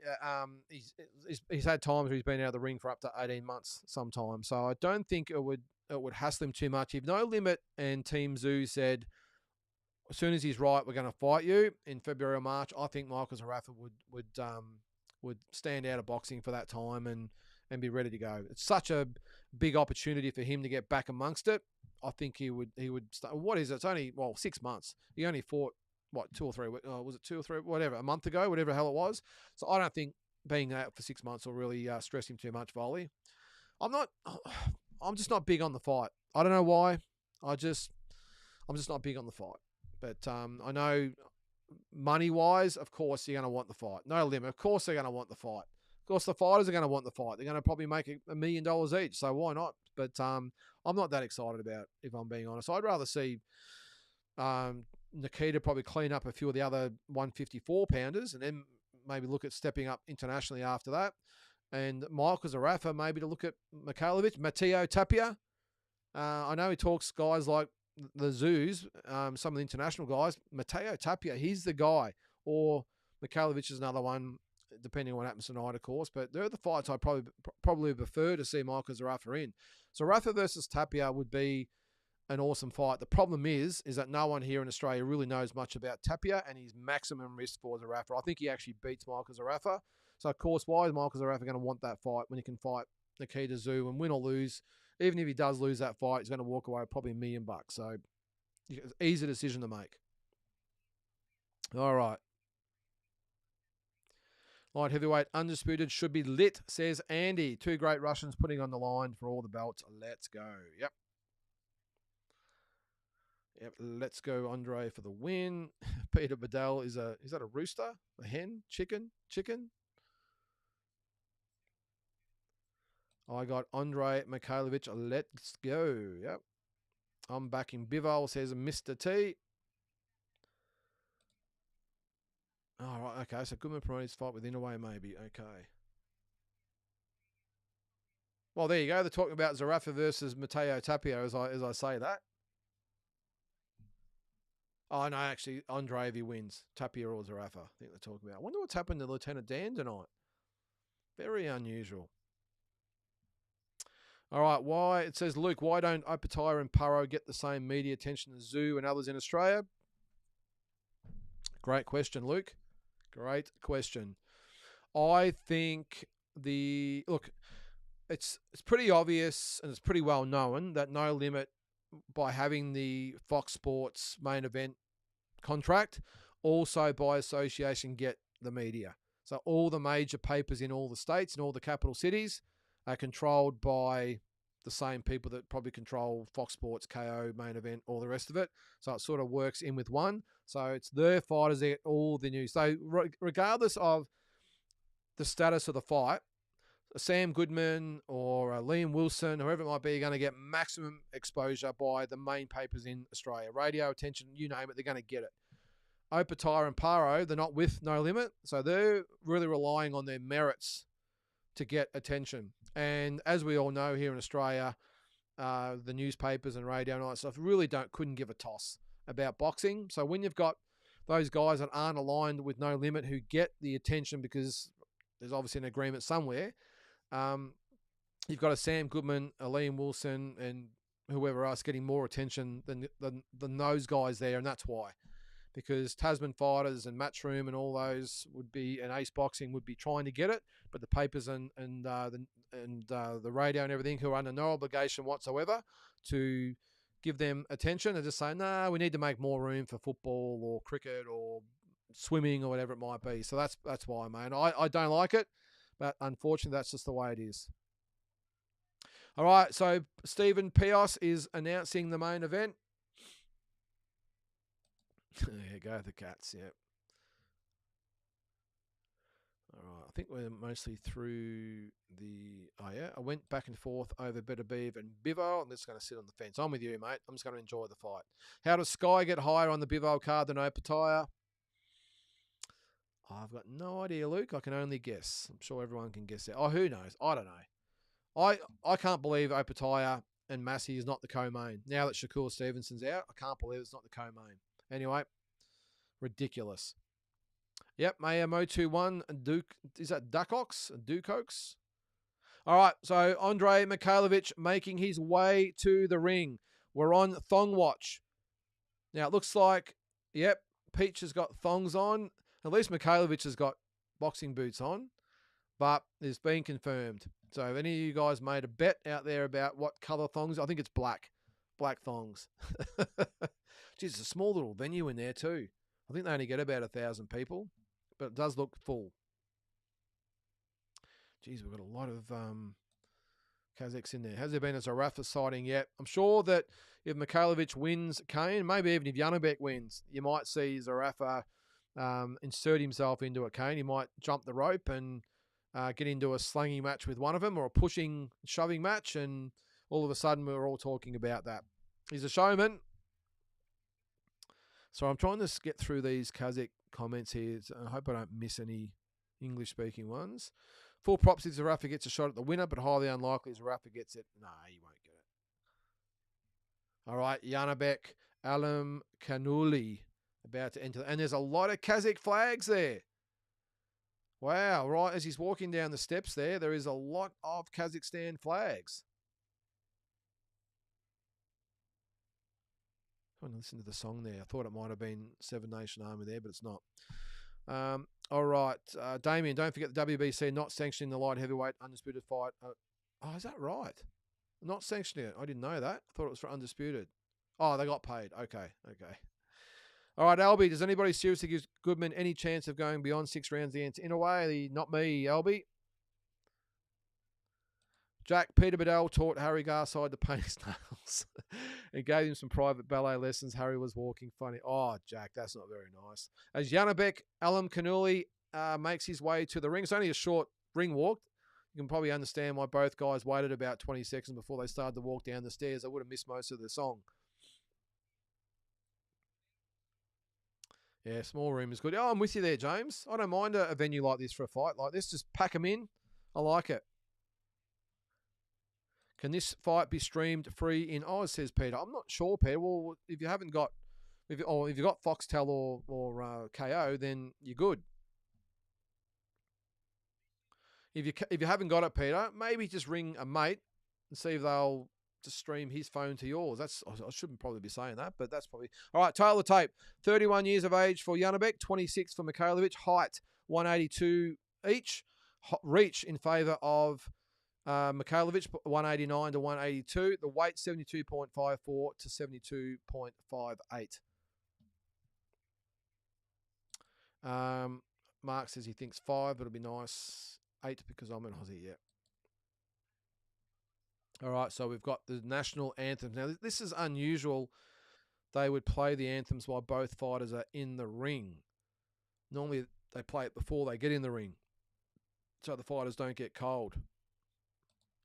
Luke says, are we still thinking jet lag will be an issue? Good question, Luke. We will soon see. It's got to be some level of jet lag. There has to be. I know he looks fresh. He looks good. But, I mean, even if he flew business class and they had plenty of rest, it still knocks you around. So it's got to have an effect, which is why I think he'll go out there and try and wipe MIKHAILOVICH out in 2 or 3 rounds. So the New Zealand anthem playing. Apologies to the Kiwis. I can't stand up and I can't hear it anyway, but full respect to our Kiwi brothers and sisters over there. Oh, yeah, there's George Rose in the corner. Good to see him make an appearance. I wonder if they play the Russian anthem as well. And the Australian anthem. You'd think they'd play the Australian anthem. Now, I reckon Peach has got a brother in there as well. But I reckon he might have a brother in the corner. Looks exactly like him although he's got tats as well all over his head too.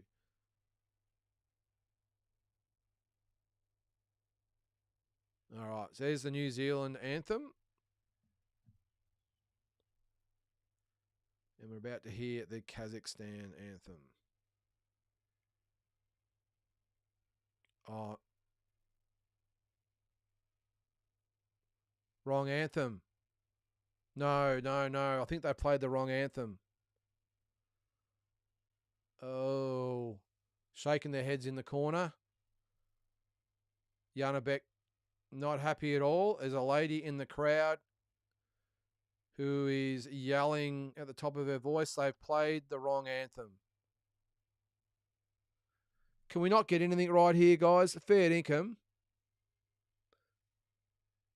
And his brother's saying, can the anthem. JANIBEK is not impressed at all. Egis Klimas has gone to have his say. Oh, it's the Russian anthem. Is it the Russian anthem, Andy? Oh, jeez. Oh. Well, they're smiling about it now. Is it that hard to get it right? Can you not get it right? You're right, Darren. He had one job.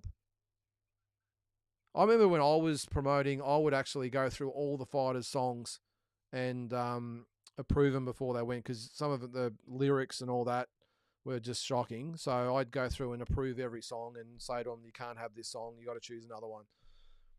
Wouldn't you think you'd get the anthem right? Oh, my God. That is very, very embarrassing for everyone. That is shocking. That is unforgivable to not get someone's anthem right. Is that right, though, Andy? So it's the Russian anthem, not the Kazakhstan. And that, geez, as if he needed more help he didn't need any more help or anything playing against him. George Rose looking very embarrassed in the corner there, by the way. But, yeah, you're right. One job, geez, just crazy. Oh, there you go, Bill. Yep. Yeah, I'm with you, Trevor. That is embarrassing. He'll be pissed, all right, Albie. Sorry, Tara. I take that back. Tara's my wife. She used to go through the songs and approve all the songs. Apologies. But I used to hear about it. Andrei's New Zealand, Russian, not embarrassing at all, Devlin says. Jeez. All right, so let's forget about that for now. Let's hope that for MIKHAILOVICH's sake that JANIBEK forgets about it as well. But by the look on his face, he is pissed. All right, here we go. Making the announcements now. All right, let's go. Let's get ready, says Steve Pios. All right. IBF Middleweight Championship of the World. Firstly, introducing ANDREI MIKHAILOVICH. Luke, it was just Hosking Promotions, mate. We did about 21 shows. Just a small little business. So boxing out of Peach Boxing in New Zealand. 21 wins, no losses, 13 KOs. Yeah, I can probably see that Albie does look embarrassing. That's the thing. What can't you just have someone that be a little bit original, Albie? They all just try and outdo each other, and it's just anyway. At least he didn't throw the notes in the air, did he? Told people to make some noise. They all seem to say that, don't they? So ANDREI MIKHAILOVICH is introduced. It's a bit of a Timu event, Darren. All right. Gets a round of applause. Let's see what round of applause that JANIBEK gets. Nah, Volley, he's not there tonight. This is Stephen Pios. Here is the champion, Kazakh style. In the sky blue and yellow. Just when they started to play the anthem, straight away, you could just see you went, oh.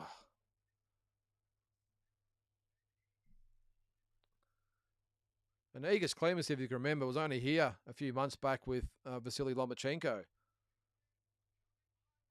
So 15-0, 10 knockouts. I thought he might have had a few more fights than that. Obviously not. So 15-0, 10 knockouts. JANIBEK ALIMKHANULY fighting out of the red corner. ANDREI MIKHAILOVICH out of the blue. I'm with you there, Albie. Yes, a few Kazakhs in there. We've got the flags there. I bet you're not impressed they didn't play your anthem. I wouldn't be either. What is he saying, the announcer? Oh. Oh my God, I don't know what was more embarrassing, the way he just announced his name or the national anthem. Oh, jeez. Anyway. All right, they go to center ring. And the size difference is massive. They do actually shake hands there, though, the brother and Peach Boxing. Touch gloves, and we are on our way back to the corner. Let's see what ANDREI's got. He's got a smile on his face, says ANDREI. Let's see what he can dish up here. Southpaw JANIBEK against the Russian Kiwi MIKHAILOVICH. Here we go. The guys come to center ring, and JANIBEK takes center ring straight away. And again, the size difference is massive. And MIKHAILOVICH, or ANDREI we'll call him, is just on the back foot, just pouring out the left hand. JANIBEK, same thing, jabs to the body. And he looks sharp, does the Kazakhstan fighter. 1 of 12. I'm with you there, Bill. They don't look the same weight. JANIBEK looks 2 divisions heavier. It's massive. I didn't like that then too. JANIBEK threw a left to the body, and ANDREI's hand went down to block it. Not good. You think JANIBEK will just go straight over the top next time. So a cautious start to the round, as you can imagine for a 12-round fight. Little 1-2 from JANIBEK. And the look on MIKHAILOVIC's face at the moment, he's thinking, geez, what the hell am I going to hit this guy with? No, I'm with you, Bill. They don't. No, I think I said that before, didn't I? But so a minute down in round number 1. Not much has happened yet. JANIBEK coming forward, looks very, very patient, looks very confident. No sign of jet lag yet. And ANDREI MIKHAILOVICH just not really looking to throw any punches yet. I think he's just looking to get a feel, or he does miss a right hand there. Pokes out the jab. And, left hand lands from JANIBEK, and that landed way too easy. Way too easy. And the look on ANDREI's face when that landed, he's like, not only is this guy looks like a heavyweight, but he hits like one as well. There's another one too. I don't like the way Andrei Mikhailovich's chin is up in the air when he backs away. And JANIBEK is, even though, what are we, a minute to go in round number 1. Another left hand from JANIBEK. Throwing the jab. He looks as confident and as comfortable as you could ever be, I would think. Although Mikhailovich is just starting to edge forward. And a good round so far from JANIBEK ALIMKHANULY. And they clinch now. It does hit JANIBEK on the back of the head. JANIBEK, he almost looks insulted by the opponent that they've put in front of him. And I don't mean to be too disrespectful, but that's just the way it looks. He's looking at Mikhailovich after he just slipped a right hand like, is that it? Andrei punching inside, punching and holding at the same time. The referee breaks them up. 20 seconds to go in round number 1. He looks he's thrown a couple, Andrei, but hasn't landed a punch as yet. Does land a right hand though, Andrei. Pokes the tongue out at JANIBEK at the bell, but a good round for JANIBEK in my opinion. I think he won that round.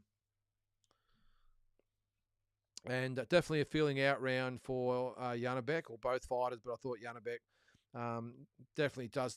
He just looks levels above at the moment. So, but Andrei did come back in the last part of the round. Didn't really land anything of note, but at least tended to look like he ruffled JANIBEK just a little bit with a few punches on the back of the head and underneath, and just roughed him up a little bit. But yeah, I'm with you there, Bill. Yeah, I mean, JANIBEK has barely even got out of neutral yet. And yeah, I think Andrei's already marked up under the left eye. Yeah, it is massive, Albie. Let's see what it look. You never know, but I just didn't like the way he was hit so easily in that first round. All right, round number 2. And let's go. Bell rings for round 2, and we're off. He comes out quite aggressive, does Andrei Mikhailovich. And JANIBEK's content just to jab, keep him at range, and gets warned for pushing down the head. I'm with you there, Andy. It's he has got an overhand the open stance. Yep. He's very awkward though, Andrei, but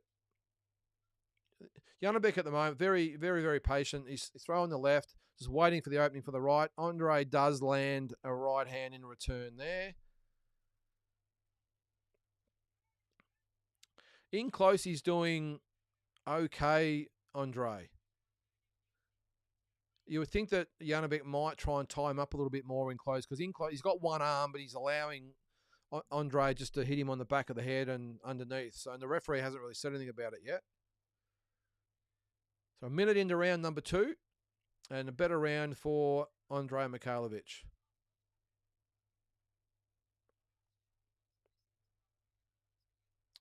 He's I'm not sure why he's not getting warned for on the back of the head. No, he's, hang on, the referee calls time, and they both get warned for holding. He's definitely being aggressive in this round, Andrei, but so far hasn't really landed anything of note. And you get the feeling that JANIBEK is just being patient and just waiting for maybe the sting to go out of this fight and then lower the boom. He's now backing Andrei up towards the ropes. Nice little uppercut there from JANIBEK. And just trying to find a range. A left hook to the body. Got some very, very good defensive skills too, JANIBEK. I'm with you, Luke. Oh, left hand lands. And the back foot of Andrei Mikhailovich did buckle there. And he's in trouble here. He's in trouble. He's on the ropes. He has him hurt. He's trying to hang on, but can't quite get a hold of JANIBEK. With 45 seconds to go in this round, this could be over. He's trying to hold on. He's getting hit with all sorts of punches. Can he hang on? 30 seconds ago. This is not going to go long. JANIBEK is just picking his shots at the moment. And Andrei, oh, there's a left uppercut. And this is going to be over. And JANIBEK actually, oh, right hand, left hook. Oh, uppercut lands and a hook. And I don't know what happened. I don't know why Mikhailovich is sticking his tongue out at JANIBEK when he's being... oh, there it is. There's the first knockdown. And he's not going to be able to get up from that. He is out. He does get up. And I think the referee or the corner here should wave it off. The difference in levels here, I don't think I've ever seen anything like this. In a world title fight I'm talking about. It is almost like, well, it is. It's like a seasoned professional up against what looks like an amateur. I don't know what happened there with the timekeeper either. Doctor having a good look at ANDREI Mikhailovich. And I've got a feeling are they going to stop this fight? He took a lot of punches in that round. A lot of punches. And he just doesn't look like he has the ability. I'm not sure they're going to stop it. He's talking to the doctor. He just hasn't got the ability to block or hold or defend. Just looks completely out of his depth. Just trying to look at the replay here. So it was a counter 1-2. Left hand, buckled the knee. And then right hand, left uppercut. Yeah, exactly, Big J. I was just saying that. I can't really hear the footage or the sound, but I can make out enough to think that, hang on, I thought the round was over. All right, round number 3. And ANDREI Mikhailovich, can he do something just to stay in the fight? But JANIBEK, you would think, has a nice right jab, hits him on the button for starters. Throwing that jab.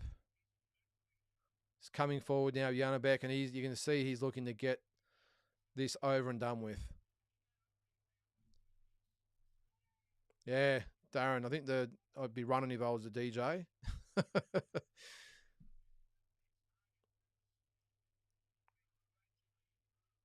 I didn't see that, Big J. Sorry, I'll get to that in a minute. Oh, there's a left hand lands. Oh. So he's lasted 45 seconds, though.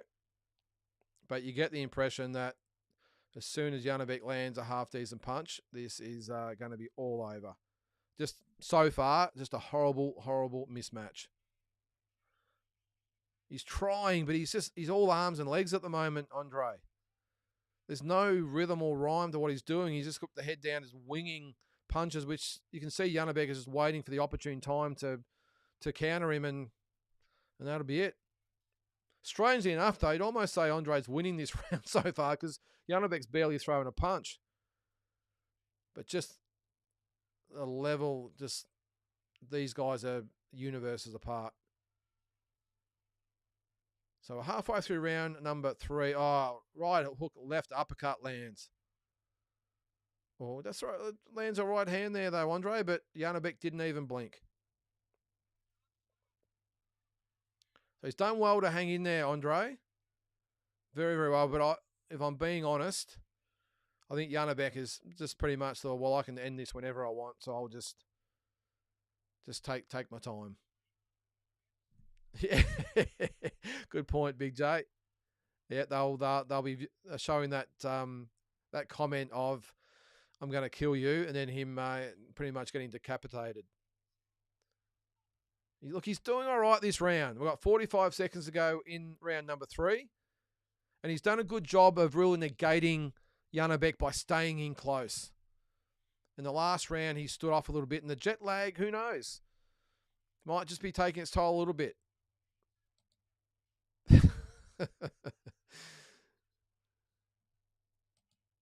It does, Bill. Well, very well put there. Looks like a cat playing with a mouse. It really does. Oh, 2, 3, 4 punches land from JANIBEK in close. But ANDREI's done a really good job of staying in close and negating JANIBEK from those long-range punches. He could have even won this round. And there is the end of round 3. Hey, look, he hung in there. Yeah, he's trying, Andy. He is. He's having a crack. The problem is, Andy, he's got 9 rounds to go with a fighter who's barely raised a sweat so far.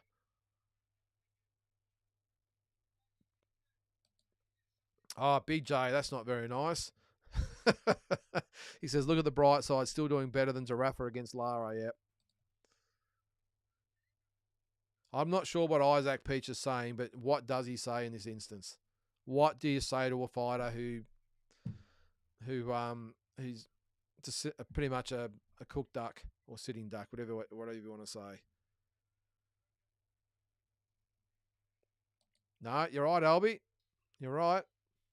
Yeah, hey, respect. I don't mean to be making fun of him, by the way, because full respect. Could have easily just laid down in round number 3, taken his money and gone home, but he's actually trying to fight it out. So we're going to round number 4. It does look tired there, Chad, doesn't he? Well, it's 5-9. I thought we might have been out of here by 9 o'clock, so you never know. Oh, 1-2 from JANIBEK. Nice punches. But it's Andrei coming forward, and it's JANIBEK backing up. Lands a little sneaky uppercut in close. Yeah, be careful, Big J. He'll be on to you.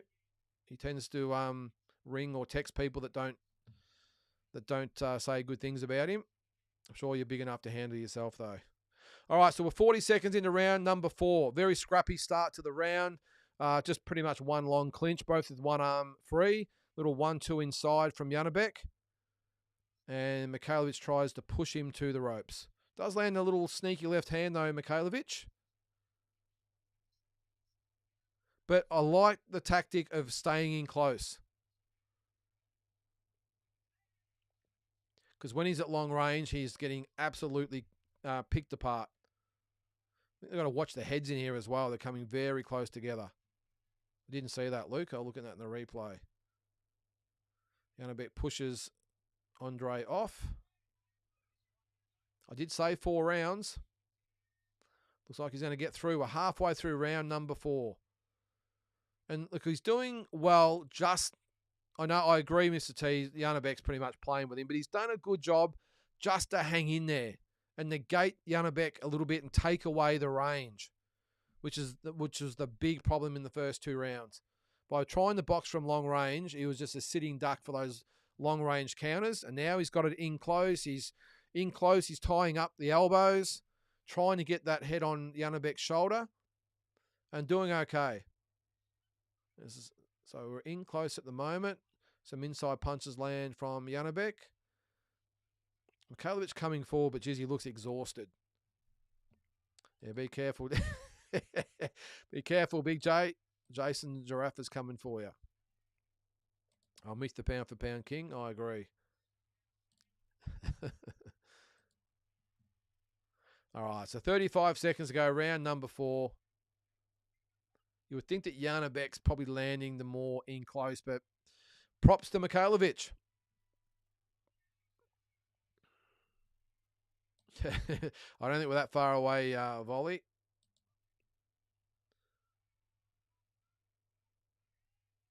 He's definitely copping some bad punches there, Bill. So in close at the moment. It's been a round very much on the inside. And I know I probably haven't been describing too much because it's literally been both of them with shoulder or head on shoulders, ripping and uppercutting in close. And that is the end of round 4.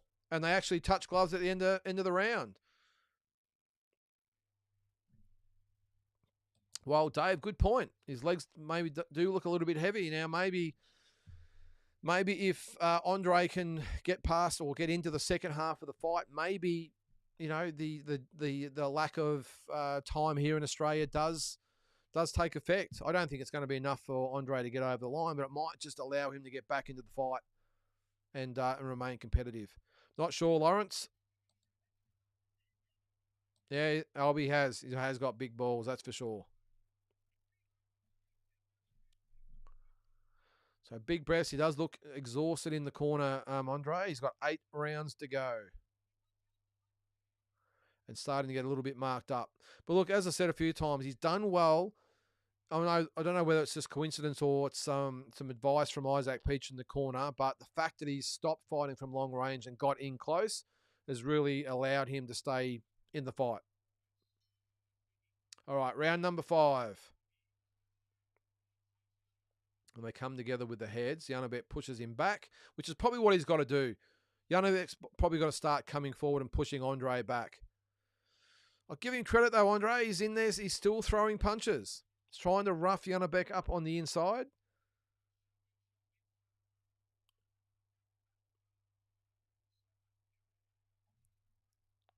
Yeah, it is. It is, Andy. Good point. Yeah. He hasn't been warned either for the back of the head yet, ANDREI, either, I don't think. And on JANIBEK still, to me, looks like he's in first gear. He's allowing ANDREI to do all the work inside. He's just allowing him, and he's just standing there, taking his time, picking his shots, and has barely raised a sweat so far. It does. Look, I will say, though, he has slowed down to some extent, JANIBEK. And maybe, is this the jet lag starting to take effect? I don't know what happened there. My stream froze. Sorry. Hang on. I'll just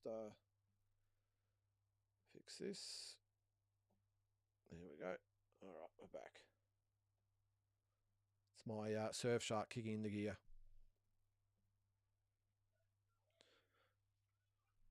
He has slowed up a fair bit. So are we a minute and a half to go in round number 5, or minute 20? And he's coming forward, ANDREI. Are we starting to see a bit of the tide turning? Because JANIBEK is not really throwing a lot of punches at the moment, and he's looking just a little bit fatigued. Yeah, good point there, Luke. And ANDREI's just putting that head on JANIBEK's shoulder and just letting him go. Yeah, and that's what I was saying. Yeah, so he's not letting JANIBEK have any range. He's just closing it up and trying to take that range away from him, and he's having success. Does walk into a left hand there, though, but he's coming forward. There's a 1-2 from JANIBEK. Mikhailovic, though, is coming forward. Not having a lot of success landing punches, but he is having success at negating JANIBEK and just roughing up a little bit in close. No, you're not, Big J. You're a Victorian now. And this is where, yeah, I was just starting to say, he started to back up a little bit there, ANDREI, and he can't afford to do that. The second he allows JANIBEK to come forward with full length of his arms as far as range goes, is in trouble. He does look really tight at the moment, ANDREI. They touch gloves again at the end of round number 5, and a lot of props to Mikhailovic for hanging in there.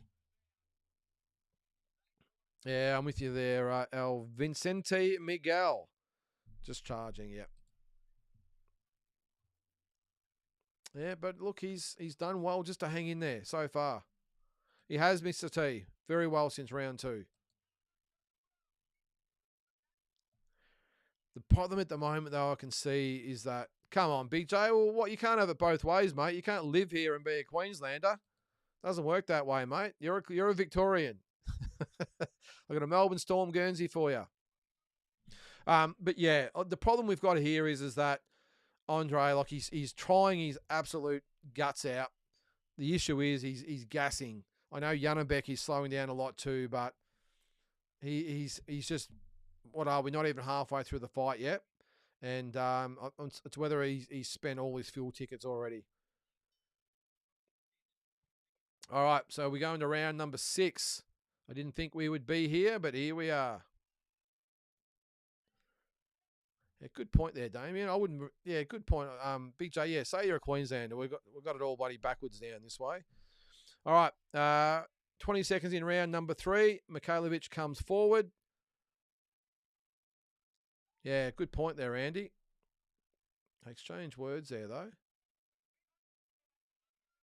And JANIBEK did hit on the break, put out his glove, and ANDREI refused to touch it. Hanoi, you would think that JANIBEK is winning, but so far, ANDREI Mikhailovic just managed to hang in there.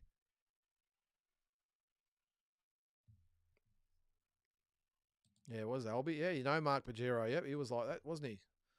So far, Andre actually turns southpaw in close there, but you can see the punches are starting to slow down, and JANIBEK can see targeting that left uppercut inside.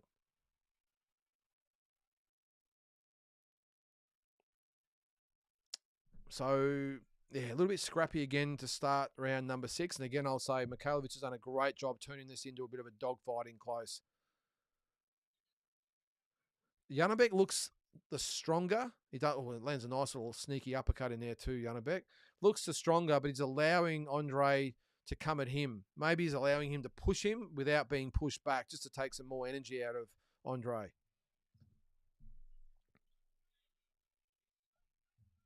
Yeah, hasn't been warned either, pound for pound king, feeding on the back of the head. So we've got a minute to go. You're not missing much, Luke. Don't worry about it. Except for coming to the football. That's about it. And the coffee. Uppercut lands from Andrei Mikhailovich inside. JANIBEK comes back with his own uppercut. And now Andre is hanging on as well. He looks absolutely exhausted at the moment. So we have 35 seconds to go in round at number 6. JANIBEK on the toes now. Andre with a bloodied nose, but he's still coming forward. But he looks absolutely gassed. Oh, nice little combination inside from JANIBEK. I'm surprised that, yeah, it is, Dave, like a Rocky fight it is. Surprised that JANIBEK hasn't maybe used a few more angles against Mikhailovic. Some nice little combinations inside from JANIBEK there. Another good round for him. Now, good question, Romeo. I reckon, now, was the knockdown counted at the start or was it not? I think it was. I couldn't see whether it was the bell had gone or not, but Andre did go down. I'm pretty sure there was the 1 count. He does, mate. Yep, he looks huge. So, look, you would have to make, or you couldn't really make a case that Andre's won a round yet, but it's probably a couple of closest ones in there that maybe could have went either way, but I would still, look, maybe we'll be kind and say we'll give him 1 round, but that's been negated by the 10-8 round, I think. So I think JANIBEK is well clear at the moment. He could be 5, if not 6 points in front. JANIBEK's coach calling for him to KO him now. Okay, thanks, mate. I can't actually hear the stream, so thank you. Let's see if he goes about it in this round. Yeah, it looks a few levels of skills. Yeah, lots different there, mate. Big J, JANIBEK actually starting to look like he can't get Andre out of there. Yeah, good point. I'm with you. Yep. Yeah, mate, he's tough, all right. All right, round number 7. All right, this is a place I would never have thought we'd been to. Yeah, good call there, Luke. I think, though, was it, yeah, Big J, he does. JANIBEK's starting to look like he might not be able to get Andre out of there, and I can't see why he couldn't, because Andre's gassed. He's pretty much leading with his chin. And JANIBEK at this stage looks quite content just to box. I don't think it'll hurt his career, Hanoi. If anything, it should help it. There's a 1-2 and another big left hand from JANIBEK. If that is right, he's been told to KO him. Well, let's see. Because, look, it's probably been this way for the last 3 rounds, but Mikhailovic has looked like he's ready to go, but he's just hanging in there. And every time JANIBEK gets him hurt, he closes it up and just leans on him for a minute and gets his faculties back, ties JANIBEK out a little bit more, and we go again. Nice little punches inside landing from JANIBEK, though. Probably throw me off a bit there, Damien, but I can sort of hear it. I have got the volume up a little bit. I can hear it, just not, not loud and clear, that's all.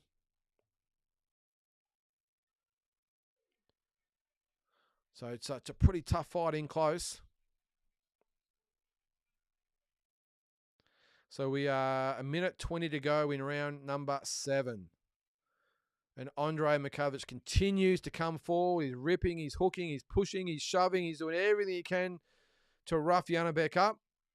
But JANIBEK just continues to just lean with him and then pick his shots and snap his head back.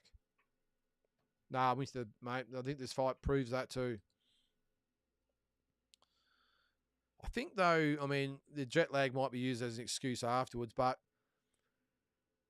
JANIBEK, to me, has been exposed maybe a little bit that maybe he's not that devastating killer that we thought he was. And I did say that in one of my videos, that his level of opposition has been very ordinary.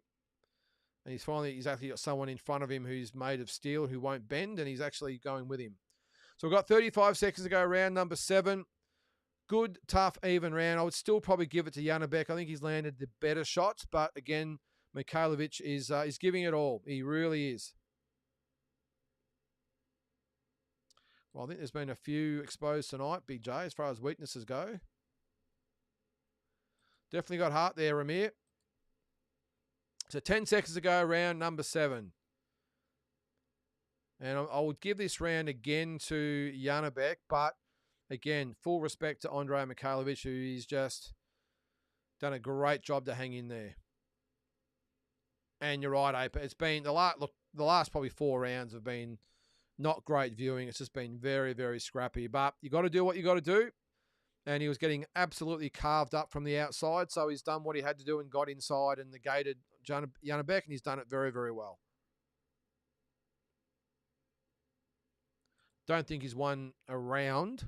Maybe a case for one, but outside that, it's just been all JANIBEK. Geez, he's landed some good punches. That's another beautiful left. But in that instance, on the replay, JANIBEK did land 2 left hands, and Mikhailovic just smiled at him. So, all right. So we're about to, what are we about to go into round number 8? Yeah. Yep. Possibly Albie. All right. We're going to round number 8. Here we go.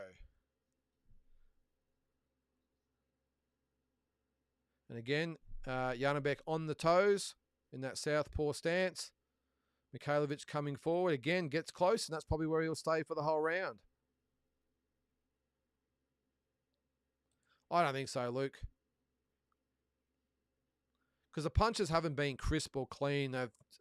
He's landed a couple of good shots, but who knows? Who knows? Well, I suppose we'll see if he goes 12 rounds, which at this stage looks like he will.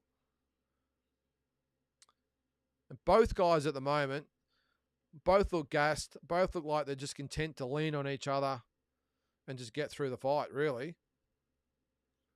I think Mikhailovic would be almost happy that he's just getting through without getting knocked out, and JANIBEK, I think, is just happy just to be winning the fight, not too stressed about getting the knockout at this stage. But so a minute down in round number 8. Some nice little straight punches from JANIBEK land there, but Mikhailovic comes back with a nice little right of his own. I think I might just, there we go, I'm going to turn it up just a little bit. So both boys head to head.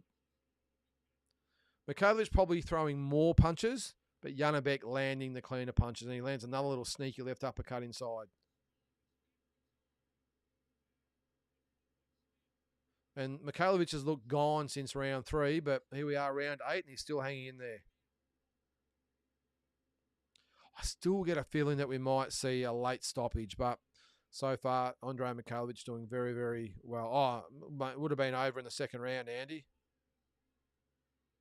Look what he did against the likes of Daniel Gill and fighters like that, mate. He just... hang in there, Volley. You're almost there. To 1 minute to go in round number 8.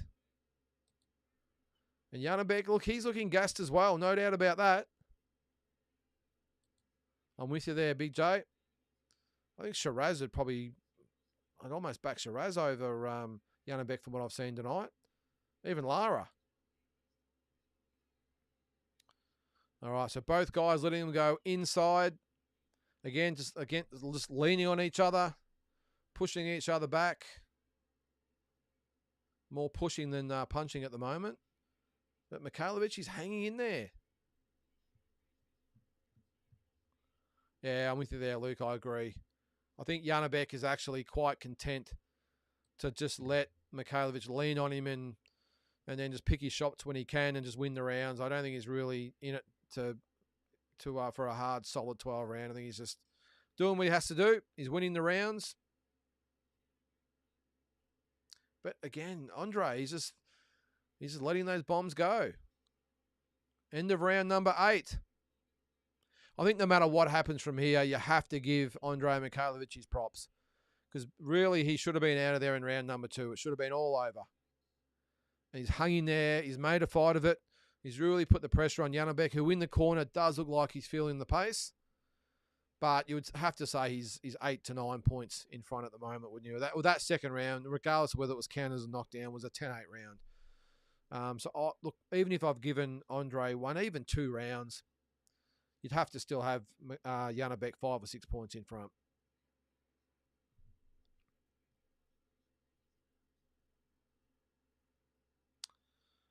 All right, so 4 rounds to go.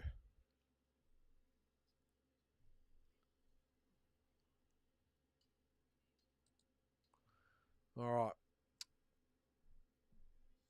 Here we go for round number 9. So even JANIBEK's getting the pats on the back, saying, "Come on, we got to finish off strong," because he definitely looks like he's feeling the pace as well.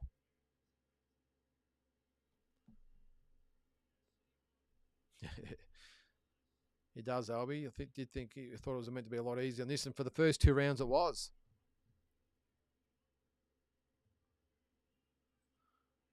Yeah, good point there. He seems to be more intent now, JANIBEK, of just throwing just little flurries rather than even pinpoint punches now. Did land a good left uppercut there. But Andrei continues to walk forward, and he's pinned JANIBEK on the ropes there. He's just not throwing anything. He's just leaning and probably doing more leaning and pushing than punching. And JANIBEK just picking his shots, still landing some good hooks and uppercuts on the inside, but definitely not having it all his own way. And I'm sure JANIBEK's thinking, this is not the fight I was told I was coming over for. And I think there'll be a lot of people in world boxing that might sit up and go, well, maybe this guy's not the killer we thought.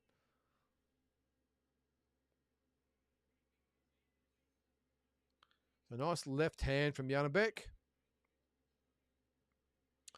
I think he should go to super middleweight. I think if he's done the weight hard, especially with that rehydration clause this morning, some good uppercuts thrown in close by JANIBEK, but his mouth's wide open at the moment. I think if Andrei had a little bit more, what would you call it? Just snapping his punches, a little bit better timing, a little bit better technique. You could see him doing a little bit more damage here, but all he's literally doing at the moment is just coming in and throwing just haymakers that JANIBEK can see coming a mile away, and he's just nullifying him and tying him up. Well, I've got a minute to go in round number 9.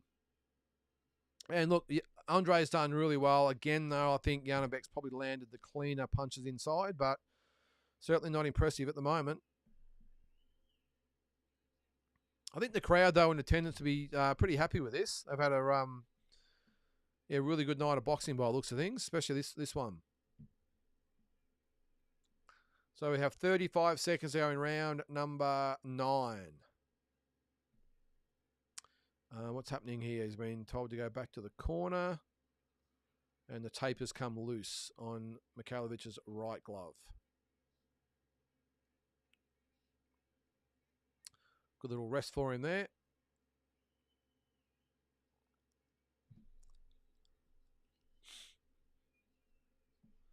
All right, here we go. 30 seconds to go, round number 9. Left hand lands from JANIBEK. And he seems to have found a little new lease of life there. There's a jab as Mikhailovich comes in.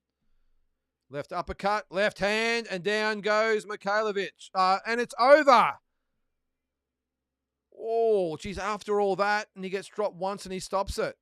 Look, overall, I think, well, there you go, David.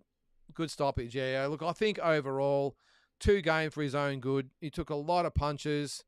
Who did you think would win the fight? I thought JANIBEK would have won by round number 4, Kurt, but we've ended up, it's a 9th round stoppage. And George Rose is thanking the guys. I would hope he's apologising for the national anthem mishap. Yeah, I'm with you, Darren. He did look. I think if we're looking at it realistically, he did play with him, but I don't think he expected the toughness that he got from Andrei. I would have thought that after the second round, he would have thought, well, this is just going to end any time I want, and punched himself out a little bit if you're looking at it. And Mikhailovich was able to hang in there, but he did what he had to do. Not a impressive performance by any means, but I suppose we'll let him off the hook a little bit, considering that he got here 2 days before the fight. Probably did wait hard, and he had a tough guy in front of him. He had a jaw injury, did he, David? Okay, I didn't know that. Yeah, Albie, I'm with you, mate. His respect level went up a lot in my books. Yeah, good punch. So he didn't actually hit the deck.